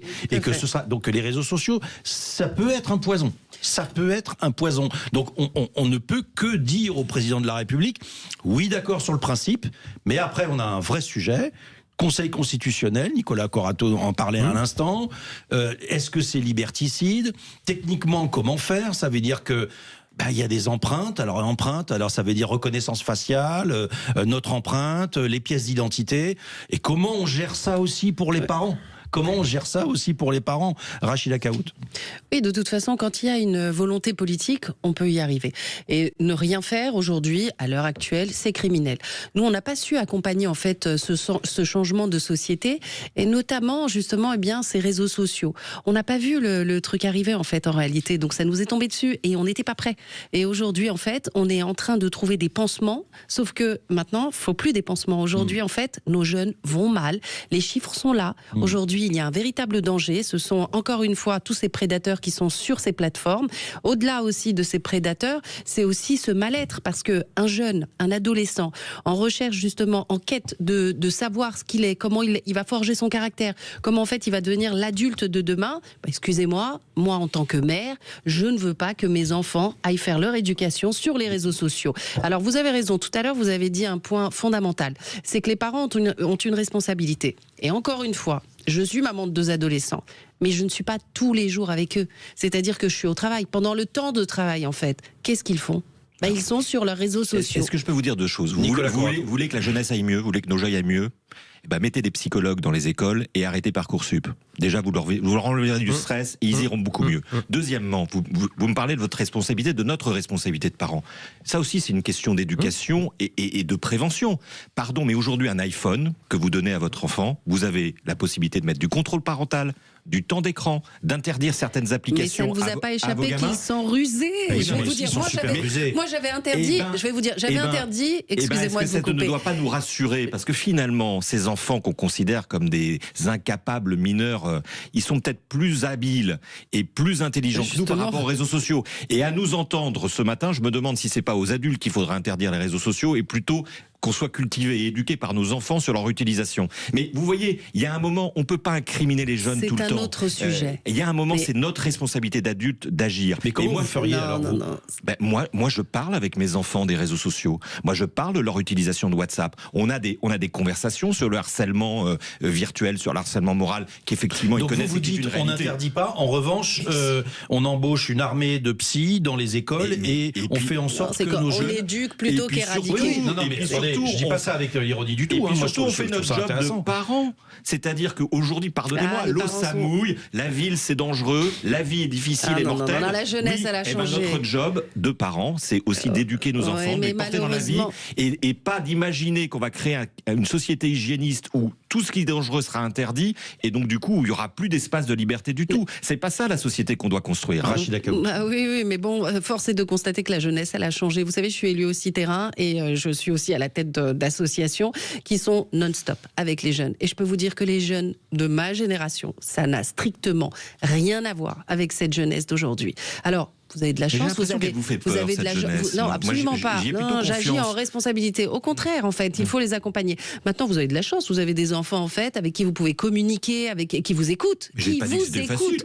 Non, attendez, qui vous écoutent. Mais vous savez que la majorité des parents sont dépassés. Il faut dire les choses. Et je vous le dis vraiment de manière, mais comment vous dire en fait. C'est le constat que vous faites vous en tous les cas. Sur le terrain, je n'invente rien. Les parents, ça ne veut pas dire que ce sont de mauvais parents. Surtout pas. C'est qu'aujourd'hui, nos jeunes sont complètement la proie, tout simplement de l'évolution actuelle de la société. Peut-être que vous ne parlez pas tout à fait des mêmes catégories de la population également. Pardon de le dire comme ça, mais peut-être que vous êtes en proie à une autre réalité de la France. La France, elle est est multiple. La France, elle est diverse. La France, voilà, et les difficultés ne sont pas les mêmes. Peut-être que Nicolas Corato, vous êtes avec des enfants et dans une classe peut-être sociale un peu plus aisée. C'est pas qu'une question de classe sociale. Je connais aussi des jeunes qui sont. Mais il y a. Pardon, je pense que la responsabilité d'un chef d'État, d'un gouvernement, c'est aussi un moment de responsabiliser les parents. La loi n'est pas l'alpha et l'oméga de notre vie en société. Il ne faut pas qu'on se tourne vers le législateur à chaque fois qu'on n'arrive pas à franchir un obstacle. Les réseaux sociaux, dans 20 ans, il y aura autre chose qui l'aura remplacé. Vous savez, ça me fait penser au débat qui est actuellement à l'université. Moi, je suis enseignant à l'université, où on dit qu'il faut interdire l'IA aux étudiants parce qu'on ne maîtrise pas le système, ils vont tricher, etc. Pareil, là, on va être dépassé encore une fois. Il faut que les étudiants ils se saisissent de l'IA. On va pas leur empêcher d'utiliser un outil qui va devenir l'outil fondamental, essentiel pour la génération prochaine. Donc il faut qu'on arrête d'avoir peur, nous les adultes, et de se tourner vers l'État à chaque fois qu'on a un rhume. Et à un moment, il faut qu'on prenne notre responsabilité de citoyen, et c'est aux citoyens d'agir. Ce qui est intéressant, c'est que, y compris dorénavant dans les classes préparatoires et dans des grandes écoles, ils s'aperçoivent que les jeunes, à cause de justement de cette déresponsabilisation d'un accès à culture fastoche, tac, on allume la télé, on va faire quelque chose de facile, n'arrivent même plus à s'exprimer par l'écrit. On passe le fait que même, y compris dans l'enseignement supérieur, vous avez 40 fautes par page, oui. par page, aucune référence culturelle. Zéro. Aucune. Zéro. Ils n'ont pas les mêmes. Et là, en l'occurrence, il n'y a pas de pas les mêmes. Ah, ils en ont d'autres que nous n'avons pas. Il n'y a pas les mêmes. Ils en ont d'autres que nous n'avons pas. Je suis né en 71. Il y a un manque de lecture quand même. Je suis né en 71. Suétone, c'était pas mon époque, ni celle de mon père, ni celle de ma grand-mère, ni quoi que ce soit. Suétone, c'est pas de mon âge. On va quand même à se calmer quand même. Y compris Platon, Aristote et les autres, Origène, etc. Ça fait la base des humanités. Vous êtes à l'université, ça devrait vous parler. C'est pas moi qui ai supprimé les cours de grec et de latin. Voilà, exactement. Et simplement. Mais vous êtes d'accord sur le fait qu'aujourd'hui la jeunesse, elle lit beaucoup moins. Donc c'est lié aussi aux réseaux sociaux. Sur les réseaux sociaux. Cette histoire, j'en parle d'autant plus facilement que ça a été un de mes coups de gueule et un de mes coups de cœur, il y a exactement 2 mois, quand l'Australie a décidé de légiférer sur l'interdiction des réseaux sociaux aux mineurs de moins de 16 ans. Et on a discuté déjà, donc cette histoire, elle existe déjà dans d'autres pays. Et pourtant, c'est un pays à la pensée libérale, au sens anglo-saxon du terme, avec la responsabilisation, sauf qu'ils ont estimé qu'il y avait un certain nombre de contenus qui n'étaient pas compatibles avec les enfants. Mais vous parliez tout à l'heure de la liberté, je vais acheter le monde, etc. Mais on a tous des téléphones aujourd'hui, des smartphones. Le smartphone, c'est exactement ce que vous faiêtes au moment où vous le faites. Et il sait exactement quand vous allez sur le site du Figaro, etc. Et il renvoie les indications sur vos il y a une différence l'utilisation parce que de contenus. La solution pourrait aussi passer par un contrôle de l'âge réalisé directement sur les appareils, smartphones, ordinateurs, par Apple, par Google, par Microsoft, avec une majorité numérique à 15 ans. On en parle dans une seconde. Ce débat est absolument passionnant. Ce sera l'une des vraies questions de 2026 parce que le président de la République, il n'a pas tort de vouloir mettre cette problématique sur la table. Mais juste après le budget. Juste après le budget. À tout de suite. Jacques Cardoz. On est avec Nicolas Corato, Rachida Kaout, Arnaud Stéphan. Le débat sur cette question des réseaux sociaux et entre d'un côté la nécessité de protéger nos enfants de contenus horribles et de manipulation par des gens qui leur veulent du mal, et puis de l'autre côté cette nécessité quand même de laisser la liberté d'opinion qui est un des axes majeurs de notre pays et même de la démocratie, de toutes les démocraties dignes de ce nom. Donc comment fait-on ? L'une des idées techniques, ce serait de demander l'âge numérique par les grands groupes comme Apple, Google, Microsoft. Alors là, on imagine quand même que il va falloir négocier avec eux. Majorité numérique à 15 ans. Il y a d'autres systèmes techniques qui permettent d'y arriver, comme la reconnaissance faciale, comme les empreintes. Mais bon, on rentre dans un autre monde. Arnaud Stéphan. Je préférerais une majorité sur le téléphone portable qui est un point de vue technique que de transmettre ce qui nous permet d'avoir une identité quasiment physique là pour le coup. C'est-à-dire vous le faites déjà pour le passeport. Oui, mais c'est votre pièce d'identité, c'est pas la même chose. Votre pièce d'identité se promène pas non plus complètement à travers le monde.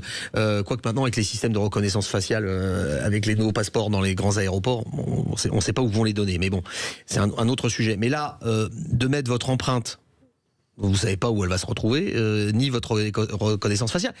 Si tout était hyper verrouillé, sécurisé, je veux bien, mais on passe notre temps à avoir des alertes en disant votre compte à la sécurité sociale s'est fait prendre, vos informations, vos informations à la banque postale ont fuité. Même Google vous dit, ça serait bien de changer votre mot de passe parce que il y a eu une fuite avec plus d'1 milliard de mots de passe qui ont été publiés.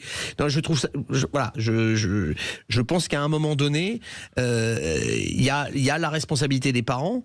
Moi, je comprends l'histoire des parents qui sont dépassés, mais ça retire pas la responsabilité d'être parent. C'est pas un service à la personne d'être parent. Vous avez une responsabilité et d'éduquer aussi, vos enfants. L'école ne fait pas que, elle leur apprend à lire, à écrire. Elle essaye en tout cas. Mais en tout cas, les parents, il y a la civilité et la civilité dans tout ce que ça reconnaît, qui est le rôle des parents, et de leur expliquer aussi, ce sont les réseaux sociaux et même la télévision. De mon temps, il y avait la télévision, etc. Les parents expliquaient, on n'est pas là ce week-end, tu nous fais pas une saucisse en regardant Canal+, premier samedi du mois, quoi. Alors, vous qui avez été conseiller en communication, notamment de Marine Le Pen, imaginons demain que vous soyez conseiller d'un président de la République ou d'un Premier ministre qui veut légiférer sur ce sujet, vous lui dites quoi ? Déjà, j'irai voir comment ça se passe à l'étranger. Est-ce que ça a marché ? Est-ce qu'on est capable de faire une étude d'impact ? Est-ce que ça a fonctionné ? Et je crois qu'il y a l'Australie actuellement qui teste. Je disais. Et quels sont les biais ? Parce que je pense qu'il faut peut-être discuter un peu avec des gens qui sont en dehors du spectre juste technologique. Parce que vous allez vous retrouver avec plein d'ingénieurs qui vont vous expliquer on va faire ci, on va bloquer ci, on va bloquer ça. Moi, j'aimerais bien qu'on aille aussi discuter avec peut-être avec les organisations qui représentent les parents, peut-être discuter avec des psychologues aussi, de savoir quel est l'impact réel de ces réseaux sociaux. Pourquoi les enfants passent plus de temps aujourd'hui sur les réseaux sociaux plutôt qu'à regarder des films. Encore une fois, ou à lire. Je suis pas né à l'époque de Jeanne d'Arc, je suis né dans les années 70, mais quand on avait le temps, on allait à l'Action Christine, dans les cinémas d'art et d'essai, dans le boulevard Saint-Germain pour ceux qui habitent Paris, mais il y a plein d'autres villes où il y a des très bons cinémas d'art et d'essai, et on allait voir les vieux films parce que on se faisait notre culture, etc. On allait dans les musées, un peu moins, un peu plus aujourd'hui, mais aujourd'hui, ils préfèrent passer du temps quasiment dans un truc passif plutôt que d'aller essayer de comprendre la complexité du monde. C'est ça qui me fait le plus peur. Rachida Kahut, vous qui êtes au contact des jeunes et des jeunes ados à travers vos différents engagements, ça vous paraît réaliste ? Je veux dire, parce que les ados, ils sont toujours plus futés. Ils réussissent à passer, je sais pas moi, les screenshots, enfin je veux dire, où ils vont utiliser d'autres applications, parce que forcément, on va commencer par certaines applications et pas toutes. Donc je comprends la nécessité et je veux dire on la partage, mais ça vous paraît réaliste ? Alors, moi, je pense qu'en réalité, le vrai sujet aujourd'hui, celui dont on va devoir se saisir, c'est comment, en fait, accompagner notre jeunesse. Et je crois qu'en fait, notre système même éducatif est complètement à revoir.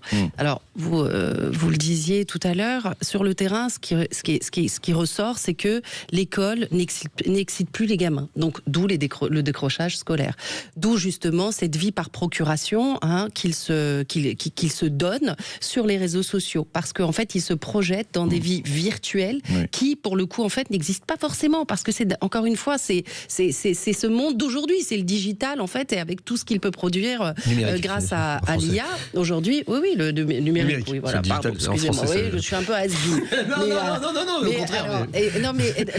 Le vrai sujet, aujourd'hui, c'est qu'il va falloir réformer l'école, il va falloir repenser le collège, il va falloir repenser, effectivement, le lycée, avec Parcoursup, parce que oui, c'est une véritable boule au ventre. centre. Donc Parcoursup stresse tous les gamins aujourd'hui. Bon, ça c'est un autre sujet. Plus que les réseaux sociaux. Aujourd'hui, alors ça fait partie d'un des facteurs qui stressent aussi. Donc en fait c'est un global, c'est multifactoriel. Et aujourd'hui l'urgence, et je crois que le président de la République a vraiment raison de dire que c'est quand même l'avenir de notre pays. Ce sont les futurs peut-être en fait dirigeants d'entreprise. Ce sont aussi peut-être aussi les futurs acteurs politiques. Et oui, donc il y a un vrai sujet et je pense sincèrement qu'il n'y a pas que les réseaux sociaux.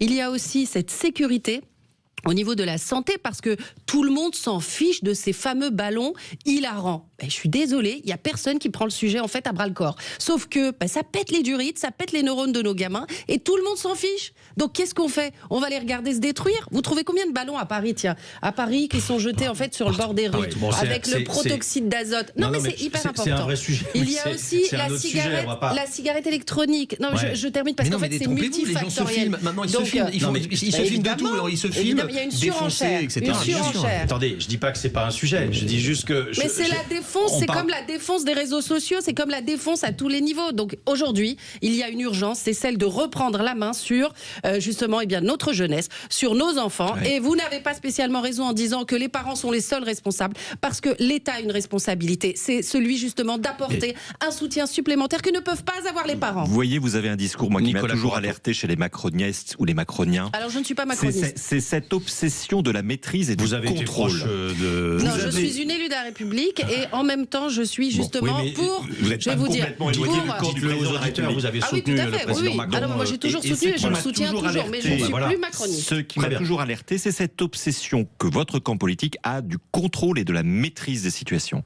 Il faut faire attention. L'État n'est pas là pour avoir le contrôle et la maîtrise de tout. L'État, il doit être au service d'une population et il doit être contrôlé par la souveraineté du peuple, justement pour ne pas devenir totalitaire et ne pas s'immiscer dans la vie privée et la vie intime des uns et des autres. Et c'est là où on doit travailler sur la limite entre la prévention, la santé publique, la protection de la jeunesse et, pardonnez-moi de le dire, la protection de ce qui nous est le plus cher et précieux, notre liberté publique et individuelle. Je pense qu'on n'en parle pas assez, mais on a vécu des épisodes extrêmement traumatiques en ce sens-là, notamment depuis le confinement. Je pense que les Français ont encore le traumatisme de cette privation de liberté ancrée au plus profond d'eux-mêmes. On n'en parle pas assez, mais on a fait beaucoup de mal aux libertés publiques. Mais ça ne doit pas excuser. Et donc, il ne faudrait pas, à chaque fois qu'on a un problème de santé publique, de protection de la jeunesse, travailler uniquement sur des systèmes de contrôle et d'interdiction. Je vais vous donner une anecdote. Vous savez, et c'est souvent contre les adultes que ça se retourne quand vous voulez protéger les jeunes. En Italie, comme en France, vous ne pouvez pas acheter de tabac si vous n'êtes pas majeur. Sauf qu'en Italie, il n'y a plus de tabac, il y a beaucoup de distributeurs automatiques. Vous savez comment vous devez acheter des cigarettes?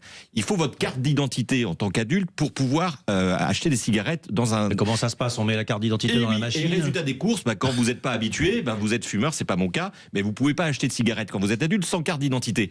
Et je vais vous dire ce que font nos enfants avec les cartes d'identité, on les voit agir. Ils sont tous en train de magouiller des cartes d'identité, ils inversent les chiffres pour paraître majeurs, pour pouvoir aller boire un verre au café. Et je vais vous dire, si c'est juste, si le résultat, c'est que finalement nos jeunes vont aller faire des fausses cartes d'identité, des faux papiers, comme à la belle époque, pour aller sur Twitter ou sur WhatsApp, ce qui va se passer, je vais vous dire un truc, c'est une politique de dame patronesse, c'est une politique de la prohibition. On va créer de la petite délinquance et des petits délits chez tous nos jeunes qui vont de toute façon enfreindre la loi. Et les seuls qui seront empêchés finalement dans leur vie quotidienne, c'est les adultes qui vont galérer pour pouvoir se connecter à Twitter, à Facebook et à WhatsApp. Voilà le résultat de ce genre de politique. C'est une politique brouillonne, c'est une politique de communicants de bas étage. Pardonnez-moi Arnaud, ça existe les communicants de bas étage. Il y en a. C'est brouillon et ça ne réglera absolument rien. Là c'est un constat en fait où aujourd'hui il faut s'occuper de notre jeunesse. Il faut la faire rêver, il faut lui donner un horizon. Excusez-moi, vous n'allez pas être contre ce que je suis en train de vous dire. Libérez-la, faites-lui confiance. Libérez-la, justement, c'est ce qu'on essaie de faire. Non, mais là, vous leur interdisez. Vous croyez qu'on fait quoi, justement aujourd'hui? Vous leur interdisez l'accès aux médias les plus puissants d'aujourd'hui. C'est comme si dans les années 80, on avait interdit la télévision aux mineurs. Quand vous êtes un adolescent, que vous ne savez pas encore qu'est-ce qui est bon, qu'est-ce qui est mauvais, on avait le même discours sur la télé. Vous faites quoi? Sauf qu'aujourd'hui, en fait... Rachida Kahut, c'est contradictoire avec ce que vous nous avez dit tout à l'heure. Vous avez dit, mais en même temps, ils sont très malins, ils sauront... c'est ce que je vous dis, ça va être contrôlé, va être très difficile. Contrôler va être très difficile. Donc du coup, on se demande... Aux États-Unis, il était très habituel d'avoir un faux permis de conduire pour pouvoir aller dans les bars. Non, mais les arrêts de travail, travail, les arrêts maladie. On sait bien aussi que ça circule, ils sont tous bidons. Le permis de conduire est la pièce d'identité aux États-Unis. Et aux États-Unis, il faut avoir, on rappelle, 21 ans pour aller boire un verre. 21 ans. Oui. Et donc, il y a dans tous les jeunes Américains avaient un faux permis de conduire qu'ils achetaient en ligne ou que d'autres leur fournissaient. Et donc, il y avait toute une seconde identité que les gens avaient grâce à ces papiers. Non, la question, elle est toujours la suivante. C'est-à-dire que qu'est-ce qu'on bride ? Qu'est-ce qu'on laisse à la responsabilité individuelle et comment on responsabilise aussi les gens qui sont les éditeurs de ces contenus. Pourquoi je dis ça ? Parce qu'aux États-Unis, il y a une loi spéciale sur les fournisseurs de contenu. Ils n'ont pas les mêmes responsabilités que la presse et ils n'ont pas les mêmes responsabilités non plus au sens ni pénal ni de responsabilité, etc. Ce qui fait que, étant donné que c'est une logique qui est sur le volume et sur le flux, ils ne contrôlent absolument rien. Il suffit d'aller sur, je ne dirais pas de plateforme aujourd'hui, parce que j'ai pas envie de donner de mauvaises idées. Il suffit d'aller sur des plateformes où les gens mettent plein de photos, et vous allez vous apercevoir très vite, au bout d'un moment, que les contenus vont commencer à... vous allez sur un contenu de sport, ça va vous renvoyer sur une nana une fille qui fait du sport, et puis vous apercevez qu'en descendant sur les photos, c'est de plus en plus sexualisé, que dans son lien de personnalité, elle a un compte OnlyFans. Et alors là, c'est plus du tout du contenu sportif, si vous voulez, sur OnlyFans. Alors en revanche, ça c'est la problématique des algorithmes qui vous entraînent toujours. Bien sûr. A priori plus vers le mal que vers le bien. Mais qui a créé ces algorithmes ? Voilà, il y a une responsabilité du fournisseur de contenu.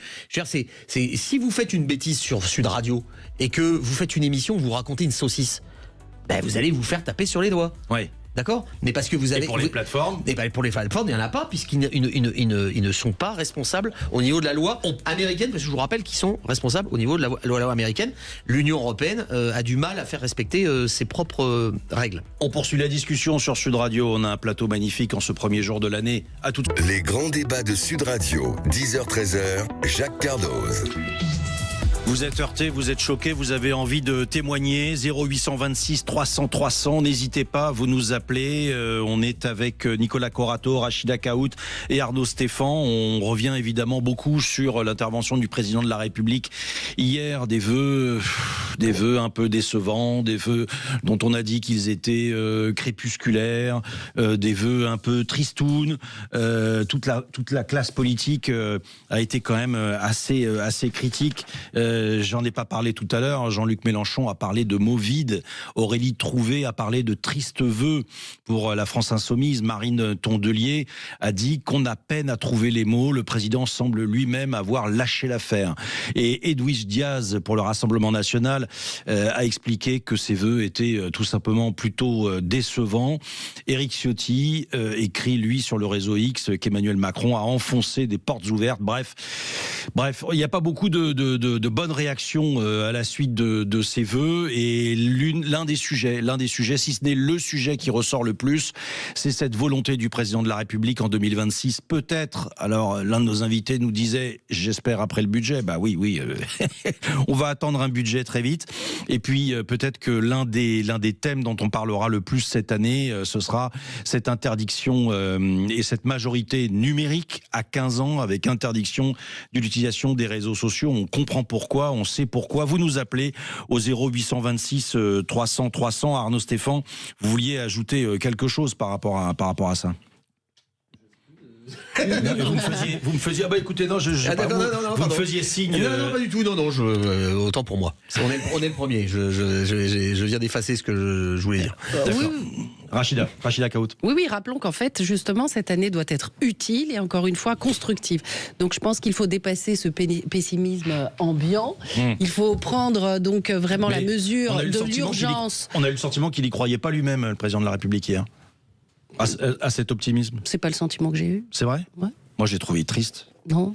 Et je trouvais qu'il en rajoutait. Moi, je trouvais que justement, pour le coup, je vais vous dire, j'ai trouvé ça vraiment, génial parce que on en a ras-le-bol des longs discours et que 9 minutes, c'est largement suffisant. Mais quand on sait justement où on va, quand on garde le cap, quand on a une direction à donner justement aux Françaises et aux Français, bah, c'était 9 minutes. Vraiment, le mot que je retiens, enfin, j'ai 2 mots que je retiens. Justement, c'est utile et c'est ne soyons pas pessimistes. Voilà, pessimisme. Et puis, bah, c'est justement en fait le message qu'il faut faire passer aujourd'hui.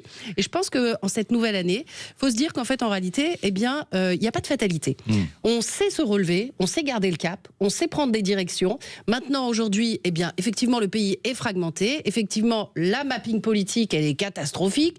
Tout le monde, en fait, ne pense qu'au présidentiel, sauf qu'en fait, on est dans l'instant présent. Vous pensez qu'il regrette la dissolution aujourd'hui, président de la République ? Mais c'est pas lui qui l'a choisi. Il faut savoir qu'en fait, ça a été en fait les Françaises et les Français qui ont demandé justement à ce qu'on fasse des élections, à ce qu'on clarifie la situation. Et force est de constater que la France, eh bien, c'est 3 blocs. À ma connaissance, il y a eu une élection européenne, il y a eu un résultat que qu'il n'a pas apprécié. Et puis en fait, le soir même, on peut pas le soir même, on peut pas vous laisser parler. Mais on peut pas lui reprocher d'avoir. Ce sont pas les Français qui lui ont demandé de dissoudre tout de suite quand même. Mais attendez, c'est une blague. Vous savez qu'en fait, le résultat de l'élection justement des européennes, ça a été le baromètre qui a fait qu'en fait on s'est basé sur ce que souhaitent les Françaises et les Français. C'est-à-dire qu'en fait qu'on clarifie la situation politique du pays. Mais il a rien cassé. Il faut pas chercher en fait des excuses. Toujours, en fait, moi, je fais des bonds de 100 mètres d'eau à chaque fois quand on incombe toutes les responsabilités au président de la République. Sauf que il faut savoir qu'en fait l'Assemblée nationale, qui a voté en fait pour ces 3 blocs, mais qui, ce sont nos concitoyens. Faut arrêter. C'est la faute des concitoyens du coup. Pas du tout. C'est qu'en fait ils ont exprimé une certaine envie à ce que justement eh bien, la politique soit menée différemment. Et je crois qu'en fait, en réalité, aujourd'hui, il n'y a plus d'histoire. Il y a plus. Oui, c'est la mienne. D'ailleurs, le président de la République les a écoutés puisque c'est Monsieur Lecornu qui est Premier ministre aujourd'hui. Je vais juste un petit peu terminer ce que je suis en train de vous dire, c'est que c'est plus une histoire de gauche-droite, extrême-droite, extrême-gauche. C'est qu'en fait, il n'y a plus d'offres politiques en France qui tiennent la route. Il n'y a plus de politiciens qui font de la politique pour les Françaises et les Français. Et il n'y a plus, je vais vous dire, de solutions concrètes à proposer aux maux de la société. C'est très simple, c'est factuel. Non, mais il faut pas dire ça. C'est factuel. Il faut pas dire ça. Mais ce qui est intéressant là-dedans, vous êtes responsable politique. Oui, tout à fait. Vous êtes responsable politique. C'est pour ça que je fais ce constat. Et vous assumez le fait de dire il n'y a personne. Il n'y a personne. Je l'assume. Et non seulement je l'assume, mais je vais vous dire, je suis une personnalité politique aujourd'hui issue de la société civile. Et je vais vous dire, sur le terrain, donc en phase avec ce qui se passe. Et je peux vous dire qu'aujourd'hui, nos politiciens, et je l'assume et je le répète, sont complètement hors sol. Ils ne pensent qu'à leur paroisse politique. Ils ne pensent qu'à faire de la politique politicienne. Et aujourd'hui, je crois que l'urgence, c'est de se réveiller. Et 2026, il va falloir donner un budget, un cap aux Françaises et aux Français, et c'est maintenant qu'il faut le faire. Oui, mais on peut pas entendre l'idée qu'il y a personne qui fait rêver. Il y a personne qui donne envie. Il va falloir que quelqu'un émerge. De la part de nos concitoyens, je peux comprendre qu'on le dise. Mais vous êtes responsable politique. Vous devriez nous dire, mais moi je crois en un tel, on va avancer, on va faire ceci, on va faire cela. Vous pouvez pas à la fois dire, il faut du positivisme, il faut qu'on soit positif, et puis en même temps, il y a personne pour incarner c'est le parti du peuple. Aujourd'hui, en fait, mon seul, si vous voulez, ma seule boussole, c'est cette France essentielle. On l'a vu, on l'a constaté, si vous voulez. Et la France essentielle, je vais vous dire, c'est celle aujourd'hui qui nous fait vivre, c'est celle qui nous permet de tenir. D'accord, je ne sais pas ce que c'est que la France essentielle. Moi, je connais que des Français et des citoyens français. Je ne les qualifie pas. Je pense que d'ailleurs, il n'y a pas de France qui n'est pas essentielle. Ça voudrait dire qu'il y a des Français essentiels et des Français pas essentiels. C'est comme les Français qui ont tout ou des Français qui sont rien. Mais moi, j'ai quand même une question à vous poser. Vous parlez de la société civile, du renouvellement de ce parti du peuple. Pardon, mais en 2017... on a renouvelé intégralement le personnel politique en 2017. Et c'était le pari gagné du président Macron. Il est arrivé avec un personnel politique complètement différent. Alors comment vous expliquez que 7 ou 8 ans après, vous fassiez finalement le même diagnostic qu'on le faisait déjà en 2017 sur la fin de la classe politique? Moi, je trouve que vous êtes très inquiétante dans votre discours. Parce que vous êtes en train de nous dire, il n'y a plus personne, sauf qu'en 2017, on a tout changé. Alors qu'est-ce qui s'est passé? Ça veut dire que c'est le pouvoir qui rend les gens complètement hors sol? Expliquez-moi. Ça renvoie à une question majeure, me semble-t-il. Ou alors on nous a menti en 2017. Non, et là pour moi c'est un vrai mystère. pourquoi le président de la République ne désigne pas un successeur? Pourquoi n'organise-t-il pas sa succession? Pourquoi il ne dit pas ça, vous êtes mort. Parce que, vous êtes déjà mort. Le jour où vous avez dit celui qui va me succéder à l'Élysée, ça sera Bidule, et ben les gens ils vont aller discuter avec Bidule et vous ils vous écoutent plus du tout. Vous faites du bruit avec votre bouche. Oui, mais hier, et vous avez disparu. Oui, de la surface de la terre. Hier il dit, il y a presque un petit regret dans sa voix au moment où il dit pour la première fois je ne pourrai pas me représenter. Bon, oui, mais c'est normal. Enfin, bon, on joue aussi puis sur. Il reviendra en 2032. Oui, et puis on joue sur l'émotion d'une partie d'un électorat qui est très lié. Il y a toujours un rapport. C'est très curieux le rapport du politique avec l'électeur. Il y a aussi ça tient de l'ordre du sentiment de la relation qui dépasse la simple relation du président avec ses électeurs. Il y a quelque chose de sentimental presque là-dedans. Mais ce qui m'intéresse dans ce qui s'est passé hier, c'est que tout le monde parle du format des 9 minutes. Moi, je trouve que il aurait dû faire plus long cette année, qui est une année beaucoup plus intéressante. Alors qu'on lui a dit le contraire pendant toutes les années précédentes. Oui, mais parce que pendant les années précédentes, il a mis des urgences là où il n'y en avait pas. Il a essayé de créer justement une urgence pour justifier sa prise de parole. Et en plus, il se faisait plaisir en faisant des prises de parole qui étaient très souvent, trop longues. Là, en l'occurrence, nous sommes dans une année charnière, très importante, parce que nous affrontons des crises qui ne sont pas simplement des crises diplomatiques, mais des crises au niveau même institutionnel. On n'a toujours pas de budget.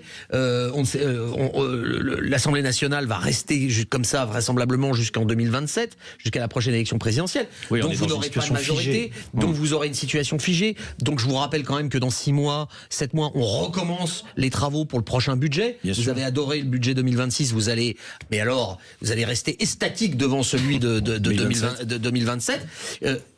Là, peut-être, il y avait une responsabilité de mettre l'habit, le manteau du père de la nation en expliquant, bon, allez, ok, il s'est passé des trucs, j'accepte complètement les responsabilités et je ferai en sorte que toute la fin de mon mandat, justement, on revienne sur une pratique pacifiée de la politique et je serai le père de la nation. Voilà. Bon, il l'a pas fait, il a fait un truc un peu bizarre, 9 minutes. Vous avez vu, ça va, je vous ai pas embêté trop longtemps. Voilà. Vous m'avez demandé de lâcher l'affaire, je lâche un peu, oui, et en même temps je suis là. Oui, mais voilà, il lâche l'affaire tout en disant qu'il lâche pas l'affaire. Donc c'est toujours particulier quand même. Bon, on a beaucoup parlé du président de la République, c'est le job le plus difficile du monde, vous voyez, puisqu'on lui conseille de faire quelque chose. C'est Matignon le plus difficile du monde. Dans un instant, c'est les coups de cœur. Coup de cœur, coup de gueule.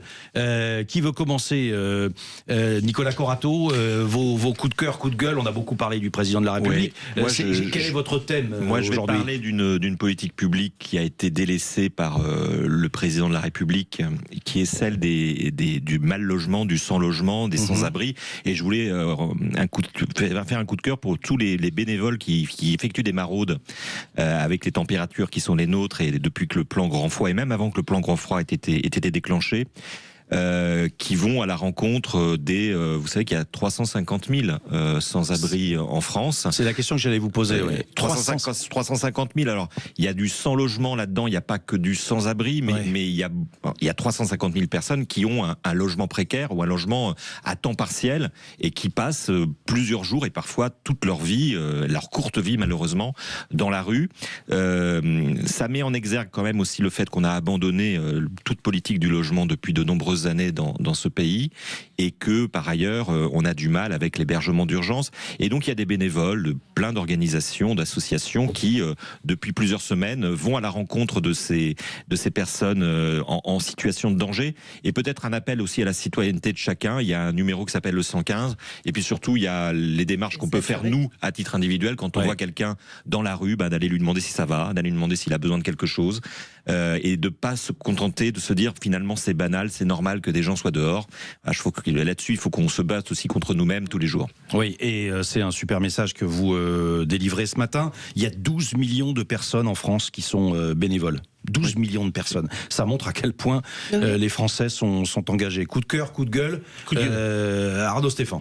Coup de gueule sur ce que sont devenus les Champs-Élysées et le village Potemkin que nous avons vu hier soir lors des festivités sur les Champs-Élysées. On avait ces images magnifiques de fêtes, de foules, ça vous a pas plu de gens. Mais non, c'est pas ça. C'est que n'aime pas la joie. Non, j'adore la joie. J'ai adoré les Champs-Élysées, mais les Champs-Élysées hier soir étaient un village Potemkin.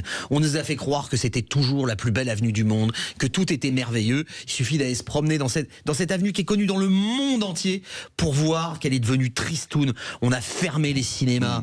Ce ne sont plus que les mêmes magasins qu'on retrouve dans les mêmes halles, dans les mêmes aéroports, partout dans cette espèce de village mondial où il y a plus rien. Vous conseillez il y avait des candidats il y avait plus de 20 cinémas. Il y avait plus de 20 cinémas. Il y a plus de cinéma sur les Champs-Élysées. Il faut encadrer les loyers alors, les beaux commerciaux. Oui, bien sûr, mais ça fait partie. On a fermé le Lido. Le Lido n'existe plus. Les galeries sont les Demoiselles de Rochefort au Lido. Non, mais c'est un spectacle. C'est plus ce qu'a été le Lido qui était connu pareil dans le monde entier. Mais c'est vrai que c'est plus vraiment un quartier parisien. Mais non, c'est devenu un quartier complètement hors sol, très touristique. Non, mais comme tout Paris. Et en plus dans un état de délabrement. Il suffit de se promener sur les trottoirs, c'est pété de partout, etc.